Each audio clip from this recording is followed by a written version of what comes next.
വിശുദ്ധ ലൂക്കോസ് എഴുതിയ സുവിശേഷം 23-ാം അധ്യായം 42-43 വാക്യവും ഫിലിപ്പി ലേഖനം 1-ാം അധ്യായം 23-ാമത്തെ വാക്യവും വായിച്ചുകൊണ്ടാണ്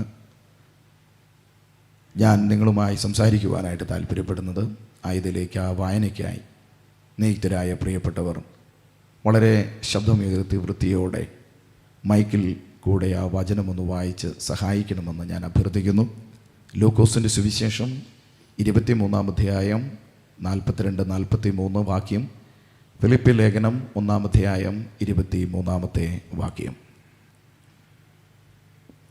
പിന്നെ അവൻ, യേശുവേ, നീ രാജ്യത്വം പ്രാപിച്ചു വരുമ്പോൾ എന്നെ ഓർത്തുകൊള്ളണമേ എന്ന് പറഞ്ഞു. യേശു അവനോട്, ഇന്ന് നീ എന്നോടുകൂടെ പർദീസയിൽ ഇരിക്കുമെന്ന് ഞാൻ സത്യമായും നിന്നോട് പറയുന്നു എന്ന് പറഞ്ഞു.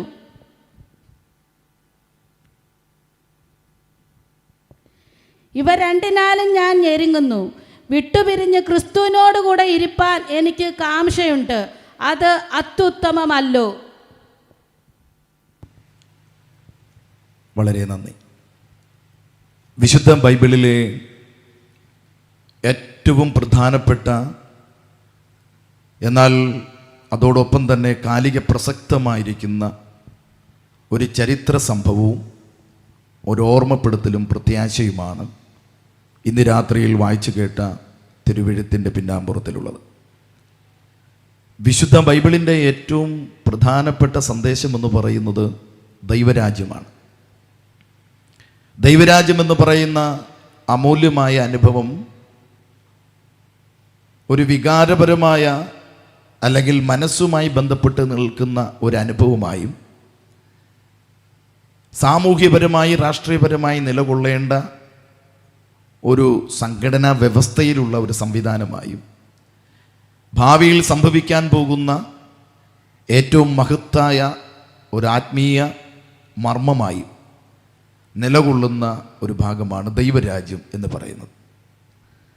ആ ദൈവരാജ്യത്തിലേക്കുള്ള പ്രവേശനത്തിനുള്ള ആഹ്വാനമാണ് ഇതുപോലെയുള്ള പൊതുസമ്മേളനങ്ങളിൽ കൂടെ പ്രഭാഷണത്തിനായി നാം അവതരിപ്പിക്കുന്നത്. അതിന് സുവിശേഷത്തിൻ്റെ വിളംബരമെന്നാണ് നമ്മൾ വിശേഷിപ്പിക്കാറുള്ളത്. സുവിശേഷത്തിൻ്റെ ആധികാരികമായിരിക്കുന്ന സന്ദേശം മാനസാന്തരമാണ്. മാനസാന്തരത്തിൽ കൂടെ മനുഷ്യന് ലഭിക്കപ്പെടുന്ന ഉന്നതമായിരിക്കുന്ന വിമോചനം. അതുകൊണ്ട് തന്നെ ബൈബിളിൻ്റെ പ്രധാനപ്പെട്ട മറ്റൊരു ആശയം മനുഷ്യവിമോചനം തന്നെയാണ്. ദൈവരാജ്യവും മനുഷ്യവിമോചനവും ഒരുപോലെ സമ്മേളിക്കുന്ന ഒരു സംഭവവും അതിൻ്റെ ചരിത്ര പശ്ചാത്തലങ്ങളും അതുമായി ബന്ധപ്പെട്ട് മനുഷ്യൻ അറിയേണ്ടതായ ചില വസ്തുതകളുമാണ് എൻ്റെ പ്രഭാഷണത്തിൽ ഞാൻ ഉൾപ്പെടുത്തിയിട്ടുള്ള ഉള്ളടക്കം എന്ന് പറയുന്നത്. വായിച്ച വാക്യത്തിൻ്റെ പ്രഥമ ഭാഗം ലൂക്കോസിൻ്റെ സുവിശേഷത്തിൽ നിന്നുമാണ്. ലൂക്കോസ് സുവിശേഷത്തിൻ്റെ പ്രത്യേകത എന്ന് പറയുന്നത് ക്രിസ്തു ചരിത്രത്തെ ഏറ്റവും ഗാംഭീര്യമായി വളരെ ചരിത്രപ്രസിദ്ധമായിരിക്കുന്ന അടിസ്ഥാനത്തിൽ നിന്നുകൊണ്ട് യേശുക്രിസ്തു ഒരു കിഴവിക്കഥയല്ല, ഇതിഹാസമല്ല, ഒരു മിത്തല്ല എന്ന നിലയിൽ അതിൻ്റെ എല്ലാ വശങ്ങളും കൃത്യമായിരിക്കുന്ന തെളിവുകളോടുകൂടെ അവതരിപ്പിക്കുന്നു എന്നുള്ളതാണ് ലൂക്കോസ് സുവിശേഷത്തിൻ്റെ പ്രത്യേകത. രണ്ടാമത്തെ പ്രത്യേകത, യേശുക്രിസ്തുവിന് ആ സുവിശേഷത്തിൽ കൊടുക്കുന്ന പരമപ്രധാനമായിരിക്കുന്ന ഒരു സ്ഥാനമാണ്. മനുഷ്യപുത്രൻ എന്ന് പറയുന്ന ഒരു സ്ഥാനമാണ് ലൂക്കോസിൻ്റെ സുവിശേഷത്തിൽ യേശുക്രിസ്തുവിന് ഉള്ളത്. മൂന്നാമത്തെ ഒരു പ്രത്യേകത, പ്രാർത്ഥനയുടെ സുവിശേഷം എന്ന് ലൂക്കോസ് സുവിശേഷത്തെ വിശേഷിപ്പിക്കുന്നു. യേശുക്രിസ്തു തൻ്റെ ശിഷ്യഗണത്തെ പഠിപ്പിച്ച പ്രാർത്ഥന ഉൾപ്പെടെ അനവധിയായിരിക്കുന്ന പ്രാർത്ഥനയുടെ സമ്മേളന വേദികളെ ലൂക്കോസ് എന്ന് പറയുന്ന ചരിത്രകാരൻ വരച്ചു കാണിക്കുന്നുണ്ട്. ലൂക്കോസ് എന്ന് പറയുന്നത് സാധാരണ യഹൂദന്മാരെ പോലെ ഉണ്ടായിരുന്ന ഒരു ചരിത്രകാരനല്ല, മറിച്ച് അദ്ദേഹം ഒരു യവനനായിരുന്നു, ഗ്രീക്കുകാരനായിരുന്നു. ഉന്നതമായിരിക്കുന്ന വിദ്യാഭ്യാസവും പ്രൗഢഗംഭീരമായ താത്വിക ജ്ഞാനത്തിൻ്റെ പാരമ്പര്യങ്ങളും സാമൂഹിക രാഷ്ട്രീയ ബോധങ്ങളുമൊക്കെ നിലനിർത്തിയിരുന്ന ഒരു അനുഗ്രഹീതനായ ഒരു മനുഷ്യൻ. അദ്ദേഹത്തിന് ക്രിസ്തുവിജ്ഞാനീയം അല്ലെങ്കിൽ ക്രിസ്തുവിനെക്കുറിച്ചുള്ള വെളിപ്പാട് ലഭ്യമായപ്പോൾ തൻ്റെ പാരമ്പര്യവും ആദർശബോധവും രാഷ്ട്രീയ പ്രത്യയശാസ്ത്രത്തിൻ്റെ ചിന്താഗതികളും മതബോധവുമെല്ലാം വിട്ട് നസ്രയത്തുകാരനെ അനുഗമിക്കുവാനായിട്ടുള്ള ഒരു മനസ്സ് തോന്നിയത് കേവലം ഒരു മതപരിവർത്തനത്തിൻ്റെ അടിസ്ഥാനത്തിലല്ല, അതിലുപരി തനിക്ക് ലഭിക്കപ്പെട്ട യേശുക്രിസ്തു ദൈവമാണ് എന്നുള്ള വെളിപ്പാടിൻ്റെ ആധികാരികതയിലാണ്. ആ വെളിപ്പാടിനെ ലോകത്തിന് മുമ്പിൽ വിഭാവനം ചെയ്യുക എന്നുള്ള കർത്തവ്യം അദ്ദേഹം വളരെ കൃത്യമായിട്ട് ഏറ്റെടുക്കുകയാണ്. ആ കർത്തവ്യത്തെ സത്യത്തിൽ ലോകത്തിന് മുമ്പിൽ ആദ്യമായിട്ട് അവതരിപ്പിക്കേണ്ടത് ആദ്യത്തെ ക്രിസ്ത്യാനിയായിരുന്ന അന്ത്രയോസോ, അതിനുശേഷം വന്നതായിരിക്കുന്ന പത്രോസോ, അവരൊക്കെ അടക്കം സ്ഥിതി ചെയ്യുന്ന യേശുക്രിസ്തുവിൻ്റെ ശുശ്രൂഷ വൃന്ദങ്ങളിലുള്ള മറ്റിതര ശിഷ്യന്മാരൊക്കെ ആയിരുന്നായിരിക്കണം. പക്ഷെ അവരാരും ചെയ്യാത്ത ഒരു വലിയ ഉത്തരവാദിത്വം ഈ മനുഷ്യൻ ഏറ്റെടുക്കുന്നതിനെക്കുറിച്ച് സുവിശേഷത്തിൻ്റെ ആദ്യ ഭാഗത്തിൽ, അഥവാ ലൂക്കോസ് സുവിശേഷത്തിൻ്റെ 1-ാം അധ്യായത്തിൻ്റെ ആദ്യ ഭാഗത്തിൽ തന്നെ താൻ എഴുതുന്നുണ്ട്. അദ്ദേഹം ഇങ്ങനെയാണ് പറയുന്നത്: ശ്രീമാനായ തെയോഫിലോസേ, ആദ്യം മുതലുള്ളതും നിലനിൽക്കുന്നതുമായിരിക്കുന്ന യേശുക്രിസ്തുവിനെ കുറിച്ചുള്ള ചില ചരിത്ര വസ്തുതകൾ, അതിനെക്കുറിച്ച് ഞാൻ കൃത്യമായി മനസ്സിലാക്കി പഠിച്ച് ലോകത്തിന് മുമ്പിൽ അവതരിപ്പിക്കുക എന്നുള്ളത് യുക്തമാണെന്ന് എനിക്ക് തോന്നി. ആ തോന്നൽ പല വ്യക്തികൾക്കും നമുക്കിടയിൽ ഉണ്ടായിട്ടുണ്ട്. എന്നാൽ ഞാൻ ആ തോന്നലുകളെ കേവലം ഒരു തോന്നലായി ചിത്രീകരിക്കാതെ മാറ്റിവെക്കാതെ ഞാൻ അതിനു വേണ്ടി എല്ലാ നടപടികളും ചെയ്തുകൊണ്ട് എഴുതുകയാണ് എന്ന് പറഞ്ഞുകൊണ്ട് യേശുക്രിസ്തുവിനെക്കുറിച്ചുള്ള ചരിത്ര രചന താൻ ആരംഭിക്കുകയാണ്. താൻ അത് രചിക്കുമ്പോൾ യേശുക്രിസ്തുവിൻ്റെ കാലഘട്ടത്തിൽ ഉണ്ടായിരുന്ന രാഷ്ട്രീയ സംവിധാനങ്ങൾ, മതപശ്ചാത്തലങ്ങൾ, സാമൂഹിക അവസ്ഥകളെയൊക്കെ അണിനിരത്തി ആ കാലഘട്ടത്തിൽ ജീവിച്ചിരുന്ന ഏറ്റവും പ്രസിദ്ധനായ ചില വ്യക്തികളുടെ പേരുകളൊക്കെ ഉൾപ്പെടുത്തിക്കൊണ്ടാണ് യേശുക്രിസ്തുവിനെ കുറിച്ചുള്ള ചരിത്ര രചനകൾ അദ്ദേഹം നടത്തുന്നത്. യേശുക്രിസ്തു ഒരു ഭാവനാ സൃഷ്ടിയാണ് എന്ന് വെറുതെ വീമ്പിളക്കുന്ന ആളുകൾക്ക് ശ്രദ്ധിച്ച് കേൾക്കാനുള്ള ഒരവസരമാക്കി ഈ പ്രഭാഷണം തീരട്ടെ എന്നാണ് ഞാൻ ദൈവത്തോട് പ്രാർത്ഥിക്കുന്നത്. അതിനു കാരണം യേശുക്രിസ്തു ഒരു ഭാവനയല്ല, മറിച്ച് ഇന്നലകളിൽ ഈ ഉലകത്തിൽ ജനിച്ച് ജീവിച്ച് ശക്തമായ നിലകളിലുള്ള സാമൂഹിക പ്രവർത്തനങ്ങൾ നടത്തി സമൂഹത്തിലുണ്ടായിരുന്ന ഉച്ചനീതത്വങ്ങൾക്കെതിരെ ശക്തമായ പ്രതിരോധം തീർത്തുകൊണ്ട് മതമല്ല കാര്യം, മനുഷ്യത്വമാണ് കാര്യമെന്ന് മനുഷ്യനെ പഠിപ്പിച്ച് മഹോന്നതനായ ദൈവത്തെ ഉലകത്തിന് മുമ്പിൽ പരിചയപ്പെടുത്തിക്കൊണ്ട് കാലയവനുകൾക്കുള്ളിൽ മറയപ്പെടുന്നതായിരിക്കുന്ന വസ്തുതകൾ, അതൊരു യാഥാർത്ഥ്യമാണ്. ആ യാഥാർത്ഥ്യത്തെ താൻ അവതരിപ്പിക്കുമ്പോൾ റോമൻ രാഷ്ട്രീയ വ്യവസ്ഥയുടെ കാലഘട്ടമായിരുന്നതുകൊണ്ട് ആ രാജ്യത്തിൻ്റെ പ്രഥമ ചക്രവർത്തിയായിരുന്ന അഗസ്തോസ് സീസറിൻ്റെ പേരും രണ്ടാമത്തെ ചക്രവർത്തിയായിരുന്ന തിബിരിയാസ് കൈസറിൻ്റെ പേരും മതങ്ങളുടെ മാതാവ് എന്ന് വിശേഷിപ്പിക്കപ്പെടുന്ന യഹൂദാ മതത്തിൻ്റെ അന്നത്തെ ആത്മീയ ആചാര്യന്മാരായ കന്നാഫിൻ്റെയും കയ്യഫാവിൻ്റെയും പേരുകൾ ഉൾപ്പെടുത്തി സിറിയയുടെ ഗവർണറായിരുന്ന കുറിന്യോസിൻ്റെ പേരും യഹൂദയുടെ ഗവർണറായിരിക്കുന്ന പിലാത്തോസിനെയും ഗലീലയുടെ ഗവർണറായിരിക്കുന്ന ഹെരോദാവിനെയും ഒക്കെ കൃത്യമായി മെൻഷൻ ചെയ്തുകൊണ്ട് യേശുക്രിസ്തുവും അവരോടൊപ്പമുള്ള ഒരു ചരിത്ര മനുഷ്യൻ തന്നെയാണ് എന്ന് താൻ സ്ഥാപിക്കുകയാണ്. ലോക ചരിത്രത്തിൽ യേശുക്രിസ്തുവിനെ കുറിച്ച് രേഖപ്പെടുത്തിയിരിക്കുന്ന മറ്റ് പുസ്തകങ്ങൾ കുറവാണ്. എന്നാൽ പുസ്തകങ്ങളിൽ യേശുക്രിസ്തുവിനെ കുറിച്ചുള്ള സൂചനകൾ ഉണ്ട് എന്നുള്ളതും ഇവിടെ വിസ്മരിക്കുന്നില്ല. എന്നാൽ ആധികാരികമായി യേശുക്രിസ്തുവിനെ കുറിച്ച് ബോധിപ്പിക്കുന്ന പുസ്തകം വിശുദ്ധ ബൈബിളാണ്. ബൈബിൾ ആകട്ടെ ചരിത്രങ്ങളുടെ ചരിത്ര പുസ്തകമാണ്. എല്ലാ ചരിത്രങ്ങളുടെയും ഈറ്റില്ലമായി നിലകൊള്ളുന്ന പുസ്തകമാണ് വിശുദ്ധ ബൈബിൾ എന്ന് പറയുന്നത്. ആ ബൈബിൾ തരുന്ന തെളിവുകളോളം മറ്റൊരു തെളിവും അന്വേഷിച്ചാരും പോകേണ്ടതില്ല എന്നുള്ളത് യേശുക്രിസ്തുവിനെ അടുത്തറിയുവാനുള്ള ഒരു മുഖാന്തരമായി മാറുകയാണ്. ലൂക്കോസ് സുവിശേഷത്തിൽ അവതരിപ്പിക്കുന്ന യേശുക്രിസ്തുവിൻ്റെ പദവി മനുഷ്യപുത്രൻ എന്ന നിലയിലാണ് ഞാൻ ഓർപ്പിക്കുകയുണ്ടായി. എന്തുകൊണ്ടാണ് അങ്ങനെ താൻ അത് രചിച്ചത് എന്ന് അദ്ദേഹം തന്നെ കൃത്യമായി പറയും. കാരണം അദ്ദേഹം ഒരു യവനനായിരുന്നു. യവന ചിന്താഗതികൾക്കനുസരിച്ച് യവന ജ്ഞാനത്തിൻ്റെ തലതൊട്ടപ്പന്മാരെന്ന് വിശേഷിപ്പിക്കപ്പെടുന്ന സോക്രട്ടീസ് അടക്കമുള്ള നിരവധി ആളുകൾ മനുഷ്യനെക്കുറിച്ചുള്ള നിരവധി ആശയങ്ങൾ അവതരിപ്പിച്ചിരുന്നു. ആ ആശയങ്ങൾ ഇന്നും ഈ ലോകത്തിൽ നിലനിൽക്കുന്നുവെന്ന് പറയുമ്പോൾ ആ ആശയത്തിൻ്റെ ആധികാരിക അടിസ്ഥാനം എത്രത്തോളം ഉണ്ട് എന്ന് നാം ചിന്തിക്കേണ്ടിയിരിക്കുകയാണ്. എന്താണ് മനുഷ്യൻ?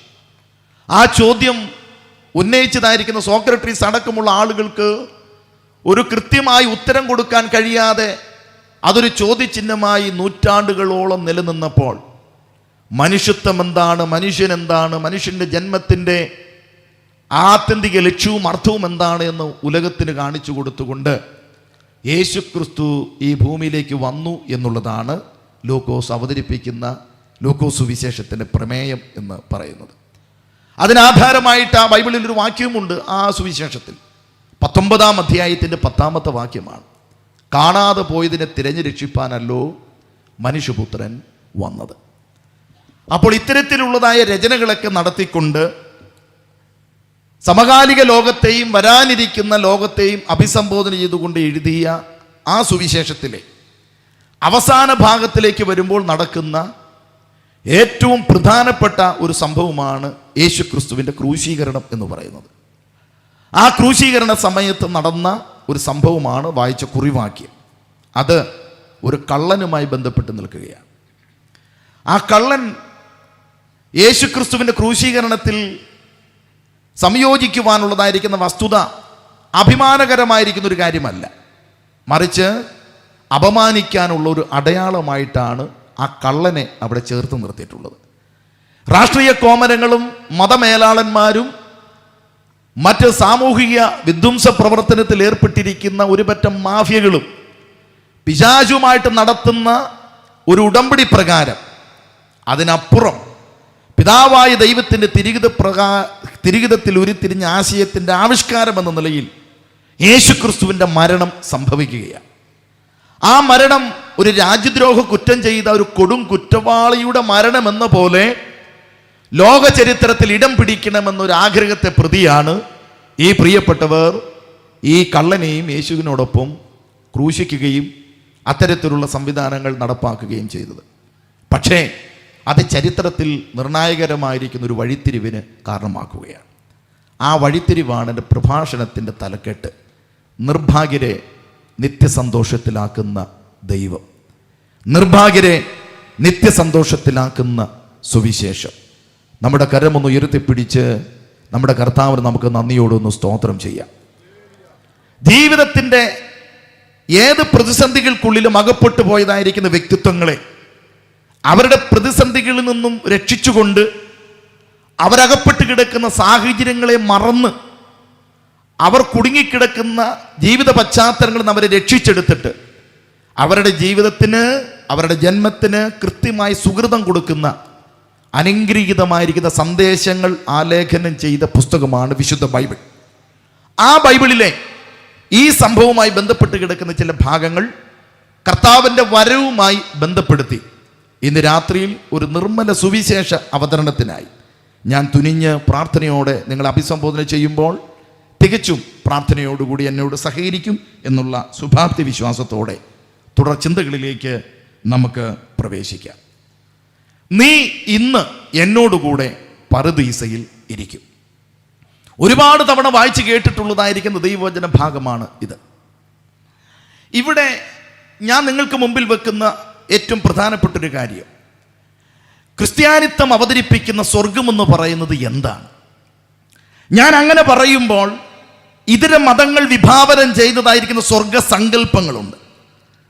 പക്ഷേ ക്രിസ്ത്യാനിത്വത്തിൻ്റെ സ്വർഗമെന്ന് പറയുന്നത് ഒരു സങ്കല്പമല്ല, അതൊരു യാഥാർത്ഥ്യമാണ് എന്നുള്ളതാണ് ഈ പ്രഭാഷണത്തിൻ്റെ ആധികാരികത. സങ്കല്പങ്ങൾക്കടിസ്ഥാനത്തിലല്ല ഞാനും നിങ്ങളുമൊക്കെ ഏറിയ വർഷമായി ദൈവത്തെ സേവിക്കുകയും ആരാധിക്കുകയും അവിടെ നേൽപ്പിച്ചതായിരിക്കുന്ന ശുശ്രൂഷകൾ ചെയ്തുകൊണ്ടിരിക്കുകയും ചെയ്യുന്നത്. മറിച്ച് കൃത്യമായിരിക്കുന്ന അറിവിൻ്റെ വെളിച്ചത്തിൽ അടിസ്ഥാനത്തിൽ അർത്ഥതലങ്ങളിൽ നിന്നുകൊണ്ടാണ് എന്നുള്ളതാണ് ഇതിൻ്റെ ഒരു പ്രത്യേകത. അപ്പോൾ ക്രിസ്ത്യാനിത്വം അവതരിപ്പിക്കുന്ന, ക്രിസ്തു അവതരിപ്പിക്കുന്ന സ്വർഗം, ആ സ്വർഗത്തെക്കുറിച്ചുള്ളതായിരിക്കുന്ന ഒരു ചിത്രീകരണം ഈ കുറിവാക്യവുമായി ബന്ധപ്പെട്ട് ഞാനൊന്ന് അവതരിപ്പിച്ചിട്ട് കുറിവാക്യത്തിൻ്റെ വിശദീകരണത്തിലേക്ക് വരാം. ദയവായി ദൈവമക്കൾ എന്നോട് സഹകരിക്കേണ്ടതായിരിക്കുന്നൊരു വിഷയം, ആവേശഭരിതമാക്കുന്ന നിലകളിൽ ഒരു ഉപരിവിപ്ലവത്തിൻ്റെ തിരതല്ലുകളിൽ ഉണ്ടാകുന്ന ഒരു പ്രസംഗമല്ല ഇന്ന് രാത്രിയിൽ. ഇത് സമാപന രാത്രിയാണെന്ന് എനിക്കറിയാം. വലിയ കയ്യടിയും ബഹളവും അന്യഭാഷകളും ആരവാരങ്ങളും ഒന്നുമല്ല. അതിനപ്പുറമായി ഇരുന്ന് ചിന്തിച്ച് നിത്യത ഉറപ്പാക്കി കടന്നു പോകണമെന്ന് ഞാൻ ആഗ്രഹിക്കുന്നു. നിങ്ങളും അത് തന്നെ ചെയ്യണമെന്ന് ഞാൻ ദൈവത്തോട് പ്രാർത്ഥിക്കുകയാണ്. ആദ്യത്തെ ചിന്ത എന്ന് പറയുന്നത് സ്വർഗം എവിടെ ആണ് എന്നുള്ളതാണ്. 10 കാര്യങ്ങളാണ് നിങ്ങൾക്ക് മുമ്പിൽ ഞാൻ ചൂണ്ടിക്കാണിക്കുന്നത്. 10 കാര്യമെന്ന് പറയുമ്പോൾ എനിക്ക് അനുവദിച്ചൊരു സമയമുണ്ട്.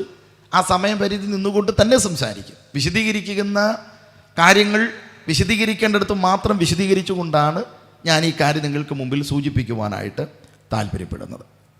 അതിലൊന്നാമത്തെ ചിന്ത സ്വർഗം എവിടെ എന്നുള്ളതാണ്.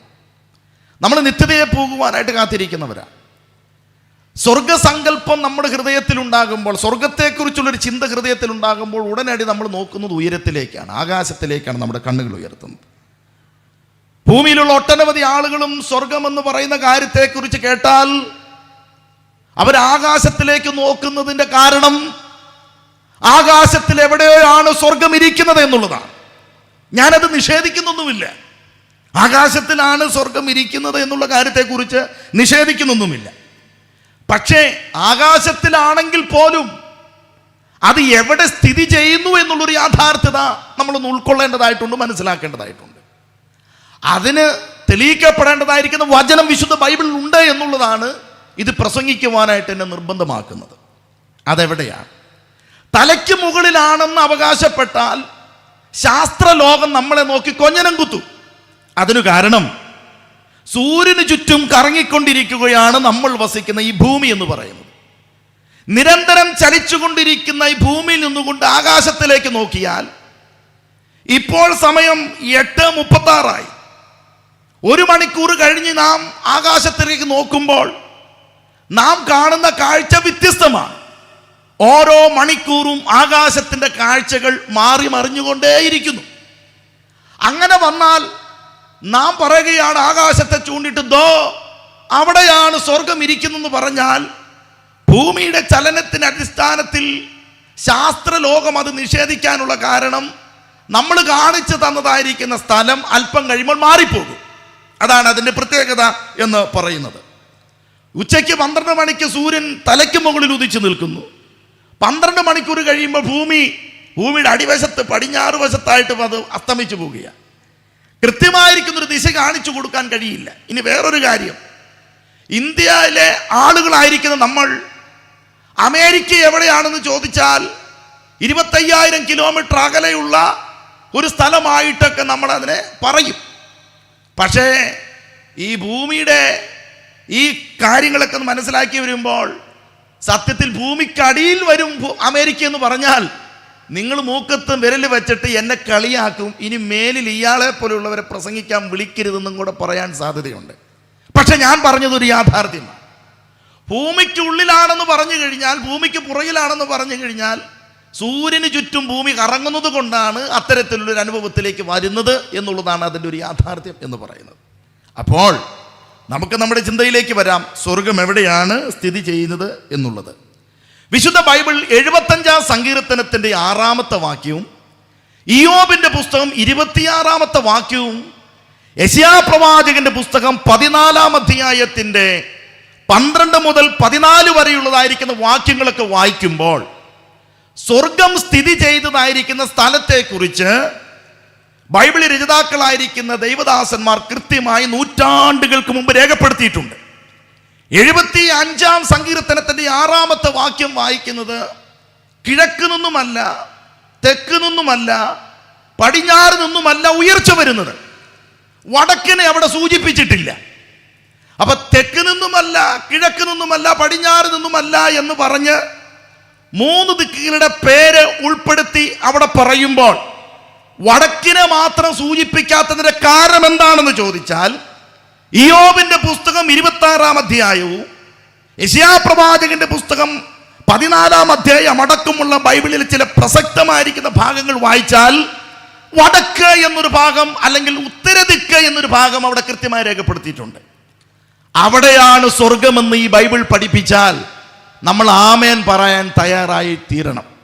ഒന്നുകൂടി പറഞ്ഞാൽ, ദൈവത്തിന്റെ നിത്യശത്രുവും ദൈവത്തെയും മനുഷ്യനെയും തമ്മിൽ തെറ്റിച്ചുകൊണ്ട് ഈ ലോകത്തിന്റെ ദൈവമായി വാണരുളുന്ന അന്ധകാരത്തിന്റെ പ്രഭുവായിരിക്കുന്ന ലൂസിഫർ, സാത്താൻ, ഒരു ആത്മജീവിയായി സ്വർഗവും ഭൂമിയും ഇതര ഗ്രഹങ്ങളും അവിരാമം സഞ്ചരിച്ചുകൊണ്ട് ദൈവത്തെ പാടി സ്തുതിക്കുന്ന ദൂതഗണങ്ങളിലെ പ്രധാനിയായി വാണരുളുന്ന കാലഘട്ടത്തിൽ അയാളുടെ ഹൃദയത്തിലേക്ക് അല്ലെങ്കിൽ ആത്മജീവിയുടെ ഹൃദയത്തിലേക്ക് വന്നതായിരിക്കുന്ന ഒരു ചിന്തയെക്കുറിച്ചാണ് യെശയ്യാ പ്രവാചകന്റെ പുസ്തകവും യെഹെസ്കേൽ പ്രവാചകന്റെ പുസ്തകത്തിലുമൊക്കെ സൂചിപ്പിച്ചിട്ടുള്ളത്. അരുണോദയ പുത്രനായ ശുക്ര, നീ എങ്ങനെ വെട്ടേറ്റ് നിലം പതിച്ചുവെന്ന് ചോദിക്കുന്നതായിരിക്കുന്ന ചോദ്യത്തിന്റെ അവസാന ഭാഗങ്ങളിലേക്ക് വരുമ്പോൾ അവിടെ ഈ പറയുന്നതായിരിക്കുന്ന സ്വർഗത്തിന്റെ പേരുകളൊക്കെ കൃത്യമായി രേഖപ്പെടുത്തിയിരിക്കുന്നു. ഉത്തരദിക്ക്, സമാഗമ പർവ്വതം. സ്വർഗം എവിടെയാണ് എന്ന് ചോദിച്ചാൽ ഇനി അധികം വിശദീകരിക്കാതെ ഒരൊറ്റ വാക്കിൽ ഞാനിവിടെ പറഞ്ഞു നിർത്താം. ഇതുമായി ബന്ധപ്പെട്ട ആർക്കെങ്കിലും സംശയമുണ്ട് എന്നുണ്ടെങ്കിൽ തീർച്ചയായിട്ടും ഞാനോ എന്നോടൊപ്പമുള്ള ദൈവദാസന്മാരോ വിശുദ്ധ ബൈബിളിന്റെ അടിസ്ഥാനത്തിൽ അതിൻ്റെ സംശയങ്ങൾ നിവർത്തിച്ചു തരാൻ തയ്യാറാണെന്നൊരു വാക്യത്വം കൂടെ കൈമാറിയിട്ട് ഞാൻ പറയാം. സ്വർഗം വടക്ക് സ്ഥിതി ചെയ്യുന്നു, ദൈവം വടക്ക് സ്ഥിതി ചെയ്യുന്നു, സ്വർഗം അവിടെ സ്ഥിതി ചെയ്യുന്നു. ഇനി ഈ സ്വർഗം എന്ന് പറയുന്നതായിരിക്കുന്ന അനുഭവത്തെക്കുറിച്ച് ദൈവം മനുഷ്യർക്ക് മുമ്പിൽ മറച്ചു വെച്ചിരിക്കുകയാണ്. എന്നാൽ അവിടത്തെക്കുറിച്ചുള്ള കാഴ്ചപ്പാട് ലഭിക്കപ്പെട്ടതായിരിക്കുന്ന ചില ബൈബിളിലെ വ്യക്തിത്വങ്ങളുണ്ട്. അതിലെ പുതിയ നിയമത്തിലെ ഏറ്റവും പ്രസിദ്ധനായിരിക്കുന്ന ഒരു മനുഷ്യനാണ് അപ്പോസ്തലനായിരിക്കുന്ന പൗലോസ്. അദ്ദേഹം പറയുന്ന ഒരു ജീവിത അനുഭവം തൻ്റെ പേര് ചേർക്കാതെ പറയുകയാണ്. എനിക്കൊരു മനുഷ്യനെ അറിയാം, 14 വർഷങ്ങൾക്ക് മുമ്പ് അയാൾ 3-ാം സ്വർഗത്തോളം എത്തപ്പെട്ടു എന്നുള്ളതായിരിക്കുന്ന ഒരു നേർസാക്ഷ്യം അദ്ദേഹം രേഖപ്പെടുത്തുകയാണ്. ബൈബിൾ വിശുദ്ധമായിട്ട് പഠിക്കുന്ന ഒരു വിദ്യാർത്ഥിക്ക്, അത് വായിക്കുന്ന ഒരു ഭക്തന് കൃത്യമായിരിക്കുന്ന വെളിപ്പാട് പരിശുദ്ധാത്മാവ് തരും. വടക്ക് സ്ഥിതി ചെയ്യുന്നതായിരിക്കുന്ന സ്വർഗമെന്ന് പറയുന്ന ദൈവം വസിക്കുന്ന അതിമഹത്തായിരിക്കുന്ന ആ അവസ്ഥയുടെ അനുഭവത്തിലേക്കാണ് ഭക്തനായ മനുഷ്യൻ എടുക്കപ്പെട്ടത്. അപ്പോൾ സ്വർഗമെന്ന് പറയുന്ന വിശുദ്ധ ബൈബിൾ അവതരിപ്പിക്കുന്ന ഏറ്റവും പ്രധാനപ്പെട്ടതായിരിക്കുന്ന സ്ഥലത്തെക്കുറിച്ച് ഒരു ചെറിയ കാഴ്ചപ്പാട് നിങ്ങൾക്കുണ്ടാകും. ഞാനിത് പറയാനുള്ള കാരണം വായിച്ച കുറിവാക്യമാണ്. യേശു മരിക്കുന്നതിന് തൊട്ടു മുമ്പ് യേശുവിൻ്റെ രാജ്യത്വത്തെയും ദൈവത്വത്തെയും അംഗീകരിച്ച ആ കള്ളനായിരിക്കുന്ന മനുഷ്യനോട് ദൈവം പറയുന്ന ഒരു വാഗ്ദത്തമാണ് ഇത് പറയാൻ എന്നെ പ്രേരിപ്പിക്കുന്നത്. സ്വർഗം ആർക്ക് മുമ്പിൽ ദൈവം കൊട്ടിയടച്ചിട്ടില്ല. അത് തുറക്കപ്പെടാൻ ഒറ്റ വഴിയേയുള്ളൂ, യേശുവിനെ അംഗീകരിക്കുക എന്നുള്ളതാണ് അതിൻ്റെ ഒരു യാഥാർത്ഥ്യം. നമ്മുടെ കരമൊന്ന് ഉയർത്തി ഇതൊക്കെ കേൾക്കുമൊന്ന് മഹത്വപ്പെടുത്തുന്ന ദൈവത്തിന് ഒരു സന്തോഷമായിരിക്കും എന്നുള്ളത് കൊണ്ട് നമ്മൾ അതിൽ മടി കാണിക്കേണ്ടതായിട്ട് ഇല്ല. അപ്പോൾ ഞാൻ സ്വർഗം എവിടെയാണെന്നൊരു ചോദ്യത്തിന് ലളിതമായിരിക്കുന്ന ഉത്തരം തന്നു. ഞാൻ പറഞ്ഞല്ലോ, ആവേശഭരിതമായ ഒരു പ്രസംഗത്തിന് ഇന്ന് രാത്രി താല്പര്യപ്പെടാൻ പരിശുദ്ധാത്മാവ് എന്നെ എന്തുകൊണ്ടോ നിർബന്ധിക്കുന്നില്ല എന്നുള്ളത് കൊണ്ടാണ് വളരെ ശാന്തമായിട്ട് ഈ കാര്യങ്ങൾ ഞാൻ നിങ്ങൾക്ക് മുമ്പിൽ സൂചിപ്പിക്കുവാനായിട്ട് താല്പര്യപ്പെടുന്നത്. ഇനി മറ്റൊരു കാര്യം എന്ന് പറയുന്നത്, സ്വർഗം ശൂന്യമല്ല എന്നുള്ളതൊരു യാഥാർത്ഥ്യം നമ്മൾ മനസ്സിലാക്കണം. സ്വർഗത്തിൽ ദൈവം മാത്രമാണോ വസിക്കുന്നത്? അല്ല. നമ്മൾ വായിച്ച കുറിവാക്യത്തിലെ കള്ളനടക്കമുള്ള പഴയ നിയമത്തിലെ വിശുദ്ധന്മാരൊക്കെ ഉൾപ്പെടുന്ന ഒരു വലിയ സംഘം ദൈവത്തിനൊപ്പം സ്വർഗത്തിലുണ്ട് എന്നുള്ളതാണ് അതിൻ്റെ ഒരു യാഥാർത്ഥ്യം. എന്ന് പറയുമ്പോൾ അതിന് ചില മാർമികമായിരിക്കുന്ന വശങ്ങളുണ്ട്. ഞാൻ അതിലേക്ക് വരുന്നതിന് മുമ്പ്, സ്വർഗമെന്ന് പറയുന്ന ഏക പദം മാത്രമാണോ അല്ലെങ്കിൽ അത്തരത്തിലുള്ള ഒരു ഏക വാക്യത്തിലാണോ വിശുദ്ധ ബൈബിൾ സ്വർഗത്തെക്കുറിച്ച് പറയുന്നത്? അല്ല. വിശുദ്ധ ബൈബിളിൻ്റെ പ്രഥമ പുസ്തകമായിരിക്കുന്ന ഉൽപ്പത്തി പുസ്തകം സൃഷ്ടിപ്പുകളെ കുറിച്ച് കൃത്യമായിട്ട് വിവരിക്കുന്ന ഒരു മനോഹരമായ പുസ്തകമാണ്. ആ പുസ്തകത്തിൽ വായിക്കുന്ന 1-ാമത്തെ വാക്യം ആദിയിൽ ദൈവം, മലയാളത്തിൽ വായിക്കുമ്പോൾ ആകാശവും ഭൂമിയും സൃഷ്ടിച്ചു എന്നുള്ളതാണ്. എന്നാൽ സത്യത്തിൽ അങ്ങനെയല്ല. മലയാളം മാത്രം വായിച്ച് പഠിച്ചിട്ടുള്ള, അത് മാത്രം അറിയാവുന്ന ആളുകൾ അതങ്ങനെ തന്നെ വിശ്വസിക്കുന്നു എന്നുള്ളത് ഒരു അത്ഭുതകരമായ കാര്യമല്ല. കാരണം അവർക്ക് അതിനെക്കുറിച്ച് ഇതുവരെ മനസ്സിലാക്കാൻ കഴിഞ്ഞിട്ടില്ല, അറിവുകളിലെ അനുഭവത്തിലേക്ക് അവർക്ക് വരാൻ കഴിഞ്ഞിട്ടില്ല. എന്നാൽ അങ്ങനെയുള്ളവരൊന്ന് കേൾക്കണം, അതല്ല അതിന്റെ ശരിയായിരിക്കുന്ന അർത്ഥം. ആദിയിൽ ദൈവം സ്വർഗങ്ങളും ഭൂമിയും സൃഷ്ടിച്ചു എന്നുള്ളതാണ്. ആമേൻ. സ്വർഗങ്ങളും ഭൂമിയും. അപ്പോൾ സ്വർഗമല്ല, സ്വർഗങ്ങൾ ഉണ്ട് എന്നുള്ളതാണ് അതിൻ്റെ ഏറ്റവും പ്രധാനപ്പെട്ട ഒരു കാര്യമെന്ന് പറയുന്നത്. അങ്ങനെ വന്നാൽ ഏതൊക്കെയാണ് ആ സ്വർഗങ്ങൾ? 1 മേഘമണ്ഡലം, 2 നക്ഷത്രമണ്ഡലം, 3 പറുദീസ എന്ന് നാം വിളിക്കുന്ന ദൈവം സ്ഥിതി ചെയ്യുന്ന വടക്കായ സമാഗമ പർവ്വതം, ഉത്തരദിക്ക്. ഇതാണ് സ്വർഗത്തിന്റെ ശരിയായ ചിത്രീകരണം ബൈബിൾ നമുക്ക് മുമ്പിൽ അവതരിപ്പിക്കുന്നത്. ഇതിൽ മേഘമണ്ഡലം എന്ന് പറയുന്നതിനെ കുറിച്ച് സംശയമുണ്ടെങ്കിലും വാക്യങ്ങൾ എൻ്റെ പക്കലുണ്ട്, വായിപ്പിക്കാൻ സമയം, ആ വാക്യങ്ങൾ എൻ്റെ പക്കലുണ്ട്, ഞാൻ അതിലേക്ക് വരുന്നില്ല. മേഘമണ്ഡലം എന്ന് പറയുന്നത് നമുക്കറിയാം. ആമേൻ. നമുക്ക് സ്കൂളിലൊക്കെ പോയിട്ടുള്ള ആളുകളാണ്, സ്കൂളിൽ പഠിച്ചുകൊണ്ടിരിക്കുന്ന ആളുകളാണ് എനിക്ക് മുമ്പിലുള്ള ആളുകളൊക്കെ. അതുകൊണ്ട് ഇതൊക്കെ എന്താണ് എന്നുള്ളത് ബൈബിൾ വായിച്ചില്ലെങ്കിലും പള്ളിക്കൂടത്തിൽ പോയിട്ടുള്ളവർക്ക് നന്നായി മനസ്സിലാക്കാൻ പറ്റുന്ന ഒരു കാര്യമാണ്. മേഘമണ്ഡലം അത് സ്വർഗമായിട്ടാണ് ബൈബിൾ ചൂണ്ടിക്കാണിക്കുന്നത്. 2ാമത്തെ ഭാഗമാണ് നക്ഷത്രമണ്ഡലം. ഗ്രഹങ്ങളൊക്കെ സ്ഥിതി ചെയ്യുന്നതായിരിക്കുന്ന ആ ആകാശത്തിൻ്റെ ഒരു മധ്യഭാഗം എന്ന് പറയുന്നത്. നക്ഷത്രമണ്ഡലങ്ങളിലായിരുന്നു ലൂസിഫറിന്റെ വാസം ഉണ്ടായിരുന്നത് എന്നും അവിടെ നിന്നുമാണ് അവൻ സമാഗമ പർവ്വതത്തിലേക്ക് കയറണമെന്നൊരു ആഗ്രഹമുണ്ടാക്കി ദൈവം ഇരിക്കുന്ന സ്ഥലത്തിലെ ദൈവം ഇരിക്കുന്ന സ്ഥാനം കരസ്ഥമാക്കണമെന്നൊരു ആഗ്രഹമുണ്ടായത്. അതുകൊണ്ട് അവന് സംഭവിക്കപ്പെട്ടത് നക്ഷത്രമണ്ഡലങ്ങളും കഴിഞ്ഞ് മേഘമണ്ഡലങ്ങളും കഴിഞ്ഞ് വെട്ടേറ്റ് ഭൂമി എന്ന ഗ്രഹത്തിലേക്ക് നിപതിച്ചു എന്നുള്ളൊരു വൻ പരാജയമാണ് അതോടുകൂടി ഉണ്ടായത്. അവൻ വന്ന് ഭൂമിയിൽ വന്ന് പതിച്ചതോടുകൂടെയാണ് ഭൂമിയുടെ നാശങ്ങൾ ആരംഭിക്കുന്നത്. ആ നാശത്തിന്റെ പാത്രീഭൂതരായിത്തീർന്ന ആളുകളാണ് മാനവകുലം എന്ന് പറയുന്നത്. ആ മാനവകുലത്തിന്റെ പ്രശ്നത്തെ പരിഹരിക്കാൻ ദൈവം നടപ്പാക്കിയതായിരിക്കുന്ന പദ്ധതിയാണ് യേശുക്രിസ്തുവിന്റെ ക്രൂശീകരണം. ആ ക്രൂശീകരണം സാത്താന് മേലുള്ളതായിരിക്കുന്ന വൻ വിജയമായിരുന്നു എന്നുള്ളത് വിശുദ്ധ ബൈബിൾ നമ്മളെ ചൂണ്ടിക്കാണിക്കുന്ന ഏറ്റവും പ്രധാനപ്പെട്ട ഒരു സന്ദേശം. ക്രൂശിൽ പിശാചിന് മേൽ അവൻ ജയോത്സവം കൊണ്ടാടി എന്ന് തിരുവെഴുത്ത് നമ്മെ ഓർപ്പിക്കുന്നു. ഇത്രയും കാര്യം മനസ്സിലായി എന്ന് ഞാൻ വിചാരിച്ചുകൊണ്ട് ഇനി അതിലേക്ക് റിപ്പീറ്റ് ചെയ്യാതെ ഞാൻ മുൻപോട്ട് തന്നെ പോകുവാനായിട്ട് താല്പര്യപ്പെടുകയാണ്. അടുത്തത് സ്വർഗം എന്താണെന്ന് ഞാൻ പറഞ്ഞു. സ്വർഗം എവിടെ സ്ഥിതി ചെയ്യുന്നു? വിശുദ്ധ ബൈബിൾ പറയുന്ന ചില പ്രധാനപ്പെട്ട വാക്യങ്ങൾ ഞാൻ ചൂണ്ടിക്കാണിച്ചു. സ്വർഗങ്ങളുണ്ട്, മേഘമണ്ഡലം, നക്ഷത്രമണ്ഡലം, ഉത്തരദിക്ക് എന്ന് പറയുന്ന സമാഗമന പർവ്വതം, വടക്ക് എന്ന് പറയുന്ന സ്വർഗാദി സ്വർഗം എന്ന് പറയുന്നത്. എന്നാൽ സ്വർഗവുമായി ബന്ധപ്പെട്ട് നിൽക്കുന്നതായിരിക്കുന്ന ആശയങ്ങൾ ബൈബിളിന്റെ പുതിയ നിയമ പഴയ നിയമ ഭാഗങ്ങളിൽ നിരവധിയായിട്ട് അവതരിപ്പിക്കുന്നുണ്ട്. അങ്ങനെ അവതരിപ്പിക്കുമ്പോൾ ചിലയിടങ്ങളിൽ പാതാളം എന്ന് പറയുന്നതായ ഒരു പദത്തോടുകൂടെ അതിനെ ചൂണ്ടിക്കാണിക്കുന്നത് നമുക്ക് വായിക്കാനും മനസ്സിലാക്കാനായിട്ടും കഴിയും. പാതാളം എന്ന് പറഞ്ഞാൽ എന്താണെന്ന് ക്രിസ്ത്യാനികൾ പറയുന്നതിനെ കഴിഞ്ഞ് അപ്പുറമായിട്ട് ഹിന്ദു വിശ്വാസത്തിൽ ജനിച്ച് ജീവിച്ചിട്ടുള്ള അതിൻ്റെ ആ ആചാരവ്യവസ്ഥകളിൽ അവരുടെ ഗ്രന്ഥവുമായിട്ട് അടുത്ത് നിലനിൽക്കുന്ന ആളുകൾക്ക് മനസ്സിലാക്കാൻ പറ്റുന്ന ഒരു കാര്യമാണ്.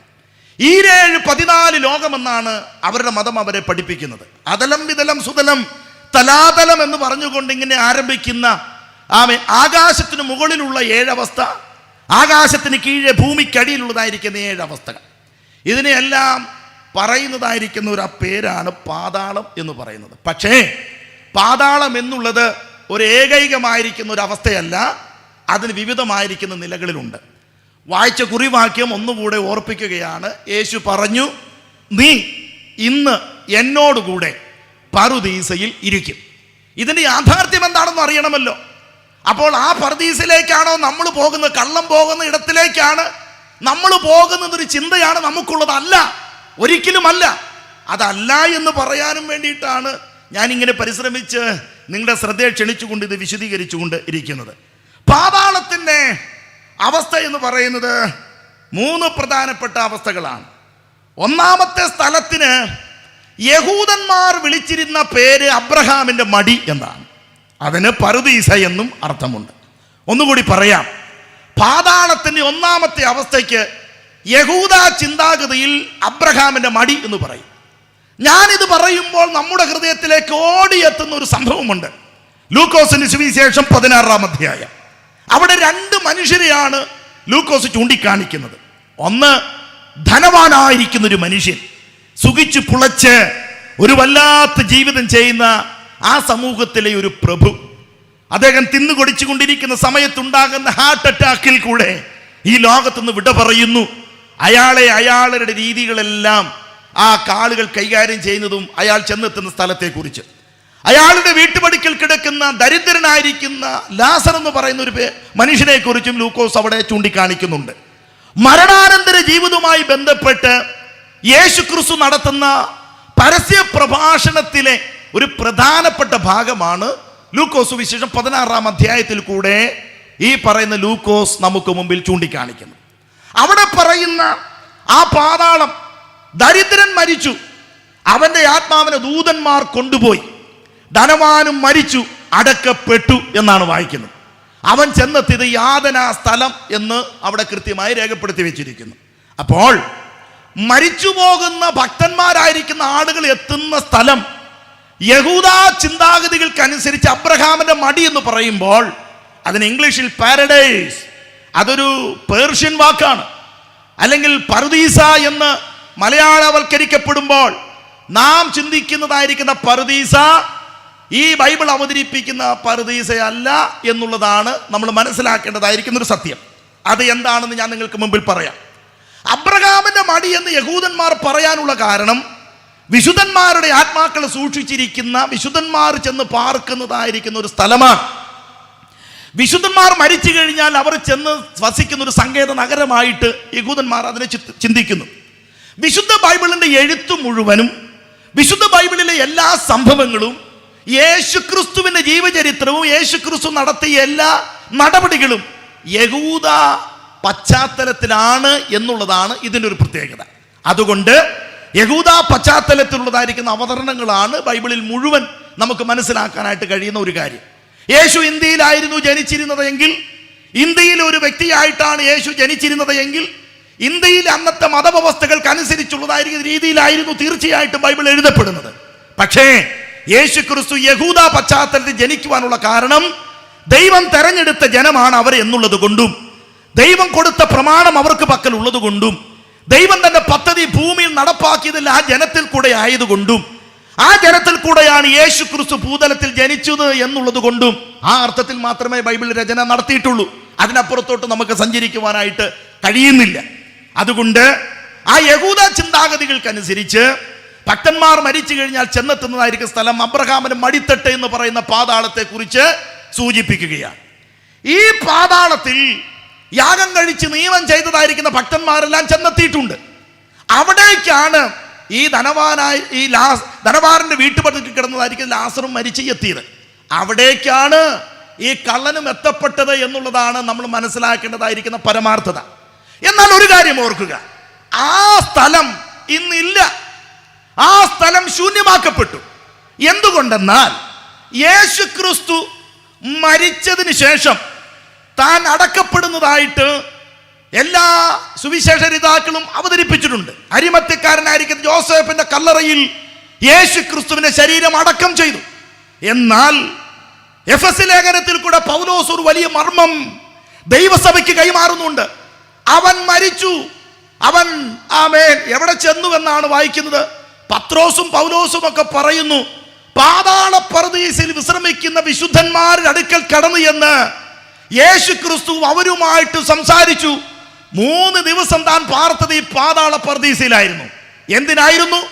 എഫെസ് ലേഖനം 4-ാം അധ്യായത്തിന്റെ 9-ാമത്തെ വാക്യത്തിൽ കൂടെ പൗലോസ് അതിനെക്കുറിച്ച് പറയുന്നത് എങ്ങനെയാണ്? അവൻ ബദ്ധന്മാരെ പിടിച്ചുകൊണ്ട് ഉയരത്തിലേക്ക് കരേറിപ്പോയെന്നാണ് വായിക്കുന്നത്. ആരായിരുന്നു ആ ബദ്ധന്മാർ?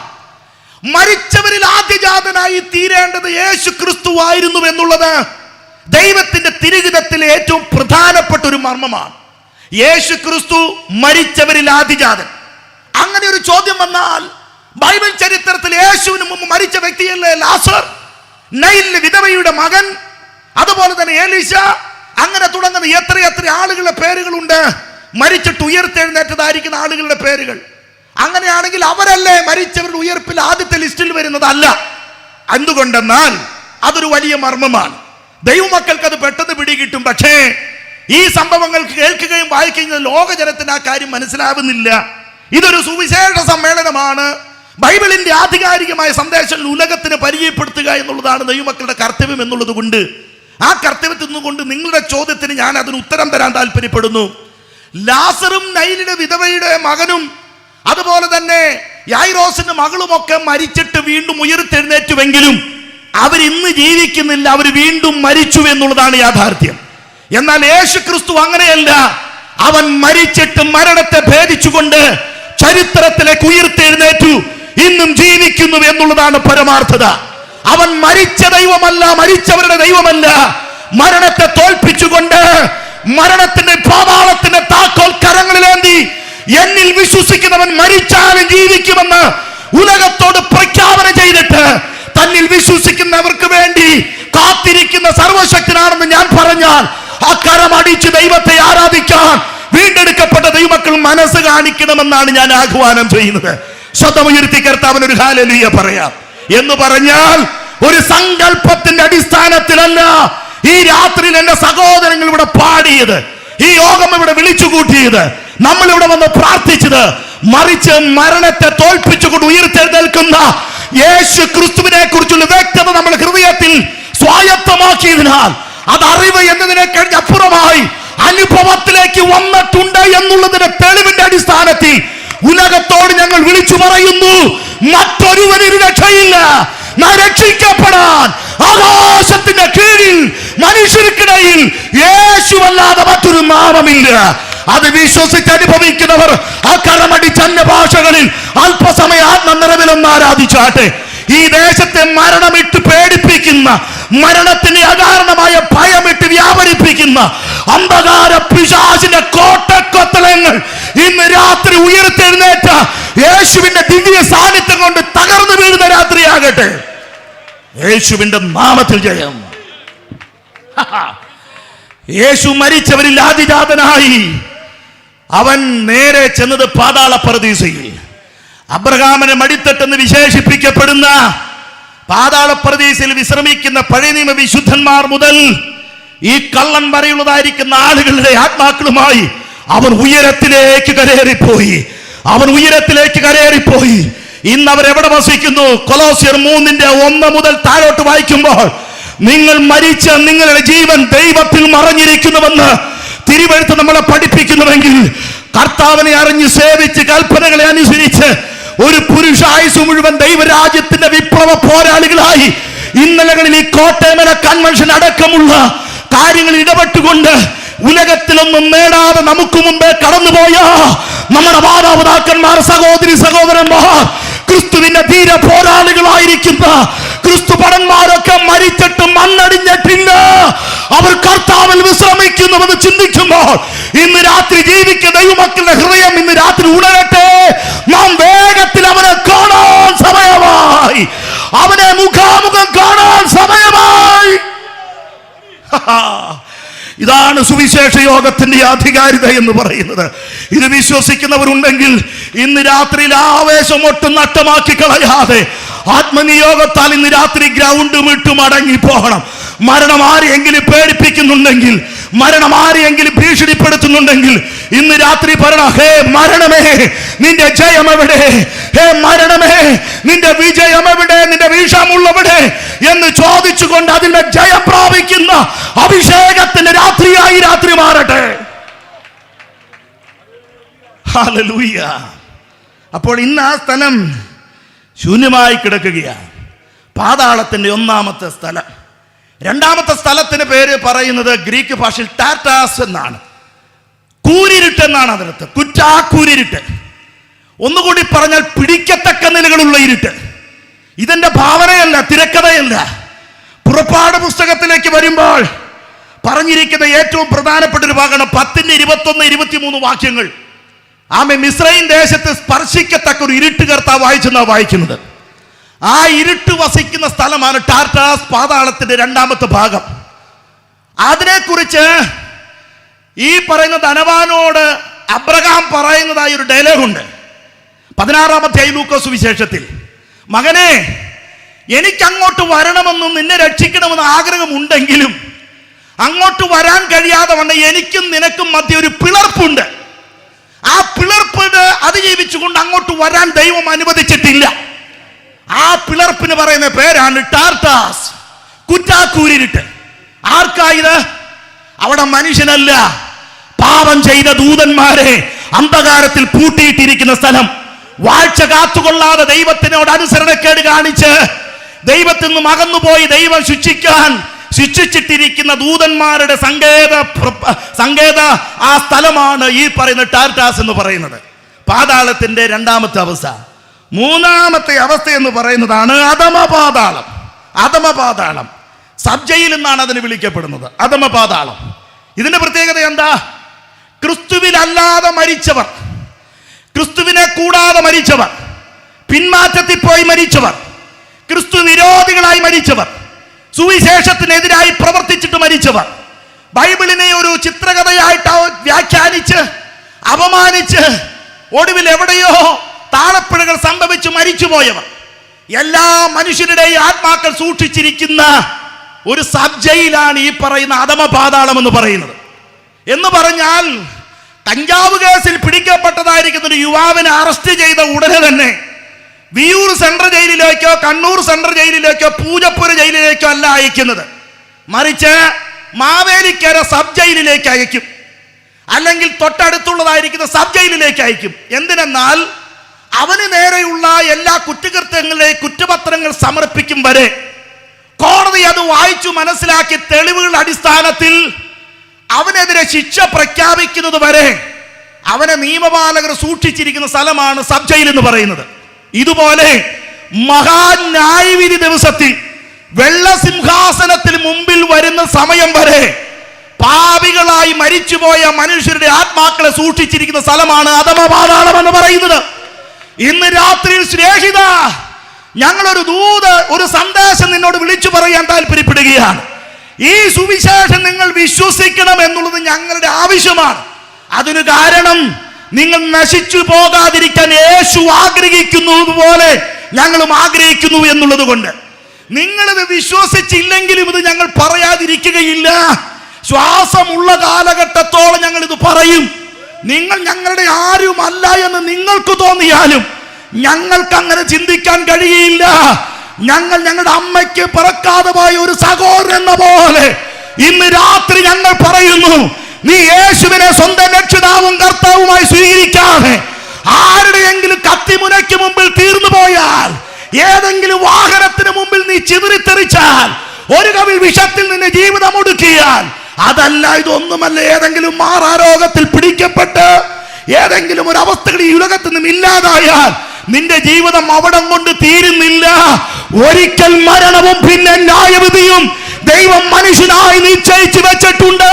ന്യായാസനത്തിന് മുമ്പാകെ നിൽക്കുമ്പോൾ നീ എണ്ണി എണ്ണി മറുപടി പറയത്തക്ക നിലകളിൽ നിന്റെ ജീവിതത്തിന്റെ ക്രമം എഴുതി വെച്ചിരിക്കുന്ന പുസ്തകങ്ങൾ നോക്കി ന്യായവിധി നടത്തുന്ന ഒരു ദൈവമുണ്ടെന്ന് പറയാൻ ഇന്ന് രാത്രി ഞങ്ങൾ നിർബന്ധിതമാകുന്നത് നീ നശിച്ചു പോകാതിരിക്കാനാണ്. പ്രിയപ്പെട്ടവനെ, എന്നോട് കൂടെയുള്ള ദൈവമക്കളെ കരമുയർത്തി ദൈവത്തിന് സ്വോത്രം പറ. അതാ ഞാൻ പറഞ്ഞ, നിങ്ങൾക്ക് എവിടെ അന്യഭാഷ പറഞ്ഞ് ആരാധിക്കാൻ ഒന്നുമില്ല. പക്ഷെ ഞാൻ ചെയ്യുന്ന ഈ സന്ദേശം ഈ രാത്രിയിൽ വലിയ യുദ്ധമായിട്ട് മാറുകയാണ്. ഇരുട്ടിന്റെ കോട്ടകളുടെ ഏപ്പിളകി തുടങ്ങി, അന്ധകാരത്തിന് നട്ടലുകൾക്ക് വിള്ളൽ വീണു തുടങ്ങി. അവന്റെ സാമ്രാജ്യത്തിലേക്ക് സുവിശേഷത്തിന്റെ തീർത്തുമൂർത്ത തീയമ്പുകൾ പാഞ്ഞു ചെന്നുകൊണ്ടിരിക്കുകയാണ്. നരകത്തിന് അട്ടിയിട്ടിരിക്കുന്ന ആത്മാക്കൾ ഇന്ന് രാത്രി സ്വർഗത്തിന്റെ കവാടത്തിലേക്ക് ഇരച്ചു കുതിച്ചെത്തുന്ന രാത്രിയാണെന്ന് വിശ്വസിക്കുന്നവരുണ്ടെങ്കിൽ ഇന്ന് രാത്രി ആത്മശക്തിയോടെ നമുക്ക് പോരാട്ടമുള്ള ജഡരക്തങ്ങളോടല്ല, വാഴ്ചകളോടും അധികാരങ്ങളോടും സ്വർലോകത്തിലെ ദുഷ്ടാത്മ സേനയാണെന്നുള്ള തിരിച്ചറിവുള്ളവർ അക്കരമടിച്ച് അല്പസമയം ഒന്ന് ആരാധിക്കാൻ പറ്റുമോ? അല്പസമയം അന്യഭാഷകളൊന്ന് ആരാധിച്ചാട്ടെ. ഇന്ന് രാത്രി പിശാച് ദേശം വിട്ടുമാറട്ടെ. മനുഷ്യനെ പിടിച്ചു വെച്ചിരിക്കുന്ന, അടിമയാക്കി വെച്ചിരിക്കുന്ന അടിമ മുഖങ്ങൾ ഇന്ന് രാത്രി തകരട്ടെ. ലഹരിയുടെ അടിമത്തം തകരട്ടെ, അവിഹിതത്തിന്റെ അടിമത്തം തകരട്ടെ, മദ്യപാനത്തിന്റെ ബന്ധനമെന്ന് രാത്രിയിൽ അഴിയട്ടെ യേശുവിന്റെ നാമത്തിൽ.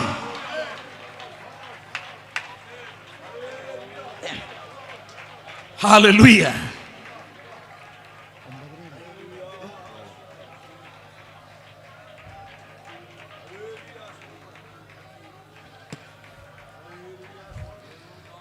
ഏകരായ കർത്താവിന് വേണ്ടി ഇറങ്ങിത്തിരിച്ച എൻ്റെ അമ്മയപ്പന്മാരോട് സഹോദരി സഹോദരന്മാരോട് ദൂത് പറയാം. ഈ 2026 നിങ്ങളുടെ പ്രാർത്ഥനയുടെ മറുപടിയുടെ വർഷമാണ്. സത്യം നിങ്ങൾ അറിയുകയും സത്യം നിങ്ങളെ സ്വതന്ത്രമാക്കുകയും ചെയ്യുമെന്ന് തിരുവെഴുത്ത് പറയുന്നതുണ്ടെങ്കിൽ അവൻ്റെ വായിൽ നിന്ന് പുറപ്പെട്ട വചനം അതിൻ്റെ ക്രിയ ചെയ്യാതെ മടങ്ങി വരില്ലെന്ന് ദൈവം നമുക്ക് ഉറപ്പ് തന്നിട്ടുണ്ടെങ്കിൽ, കോട്ടയം മലയിൽ ഇതുവരെയും കേൾക്കാത്ത ഈ സന്ദേശം അഥവാ കേട്ടിട്ടുണ്ടെങ്കിൽ ഒരു ഓർമ്മപ്പെടുത്തലായി ഇന്ന് രാത്രി ഒരു ആയുധമായിട്ട് ദൈവം തൊടുത്തു വിടുകയാണ്. പിശാചിന് പിടിച്ചു വെക്കാൻ കഴിയാത്ത വിധത്തിൽ ചിലരവന്റെ ആധിപത്യത്തിന്റെ ചെങ്ങലകളെ പൊട്ടിച്ചിറങ്ങി വരുന്ന വർഷം, നിന്റെ പ്രാർത്ഥനയുടെ മറുപടിയുടെ വർഷം.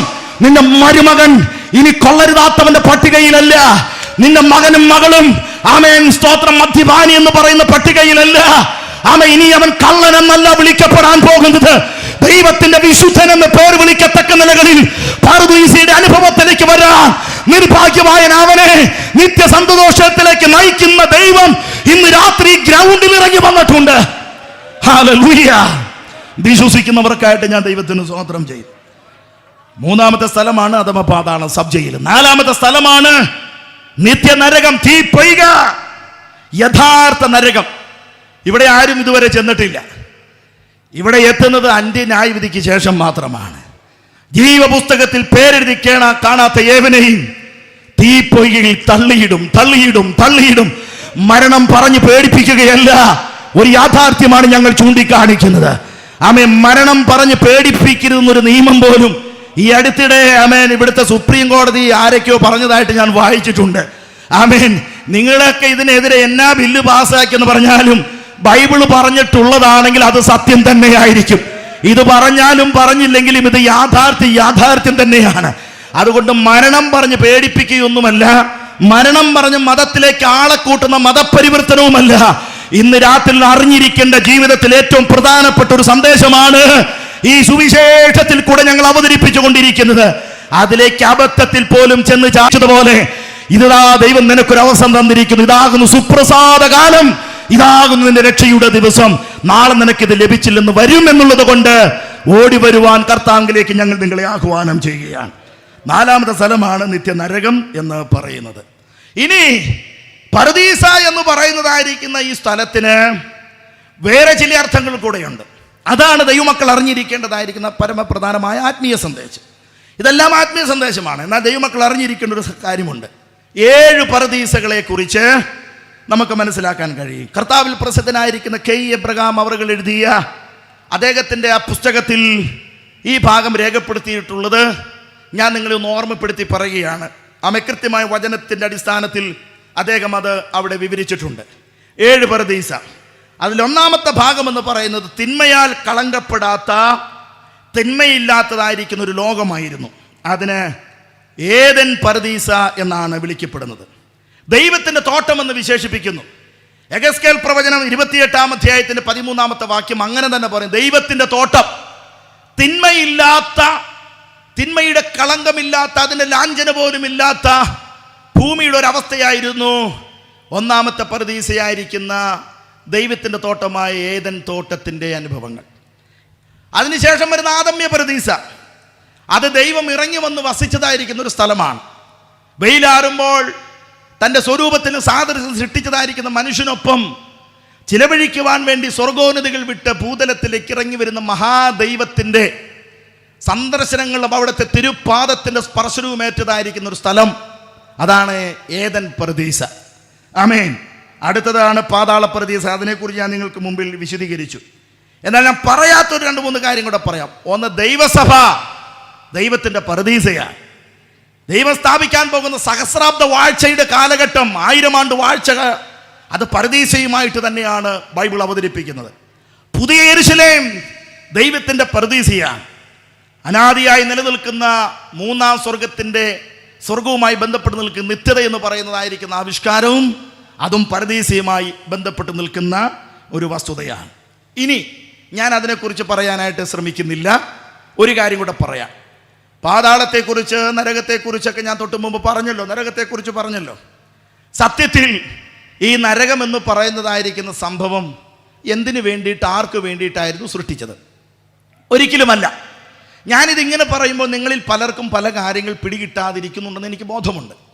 ഞാൻ ഒരു പബ്ലിക്കിൽ നിൽക്കുന്ന അല്ലെങ്കിൽ പരസ്യവുമൊക്കെ ആയിട്ട് ബന്ധപ്പെട്ട് ഇങ്ങനെ കൂടുതൽ സമയം ചെലവഴിച്ചിരുന്ന ഒരാളാണ്.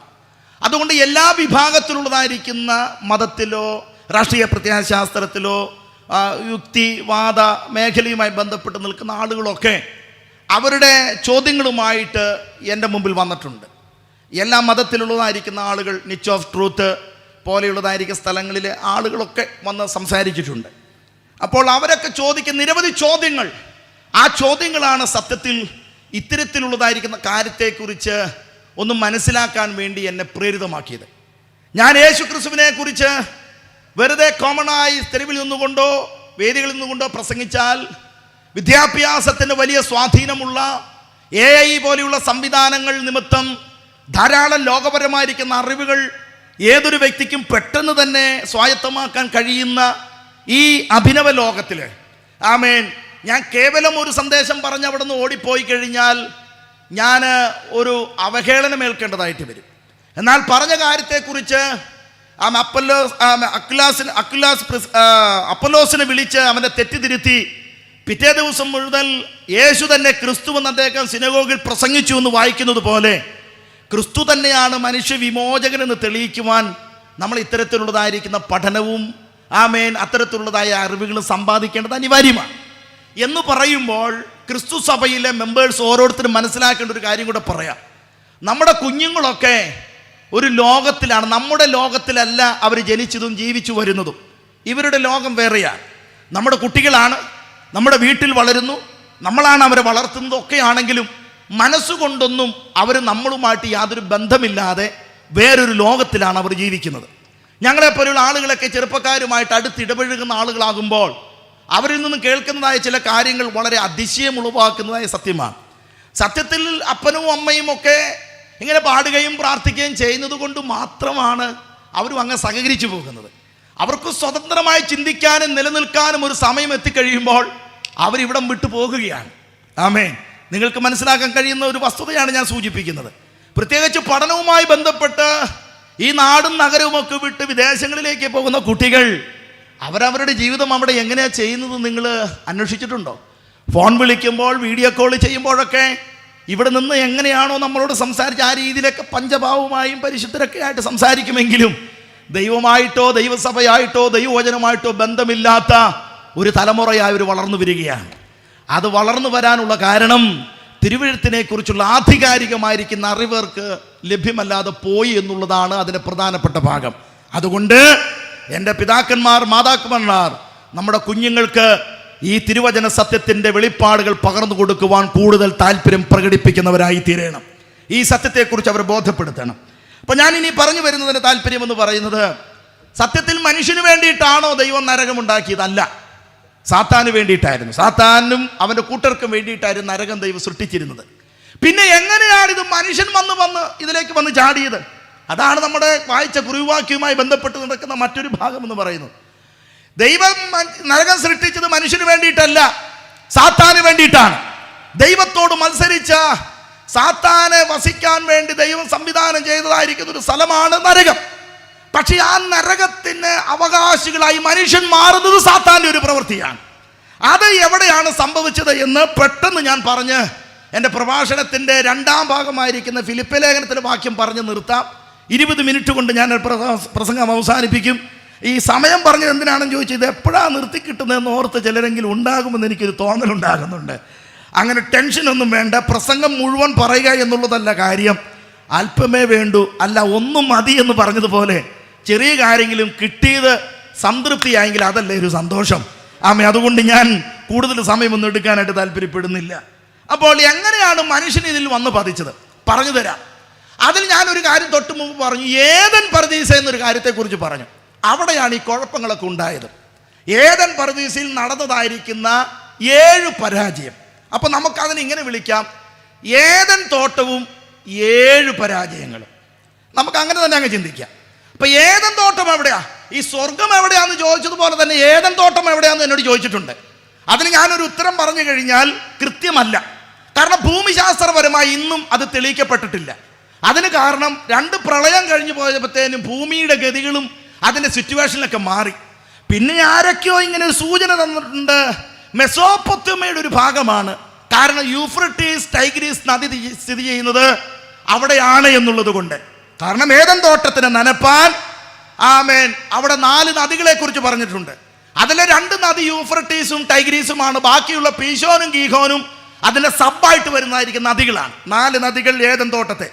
അത് വെച്ച് ചിന്തിക്കുമ്പോൾ ഏദൻ തോട്ടം മെസോപ്പൊത്തേമിയയുടെ ഒരു ഭൂപ്രദേശമാണ്. എന്നാൽ ചിലർ പറയുന്നു ഇന്നത്തെ അർമേനിയയുടെ ഒരു ഭാഗമാണെന്ന്.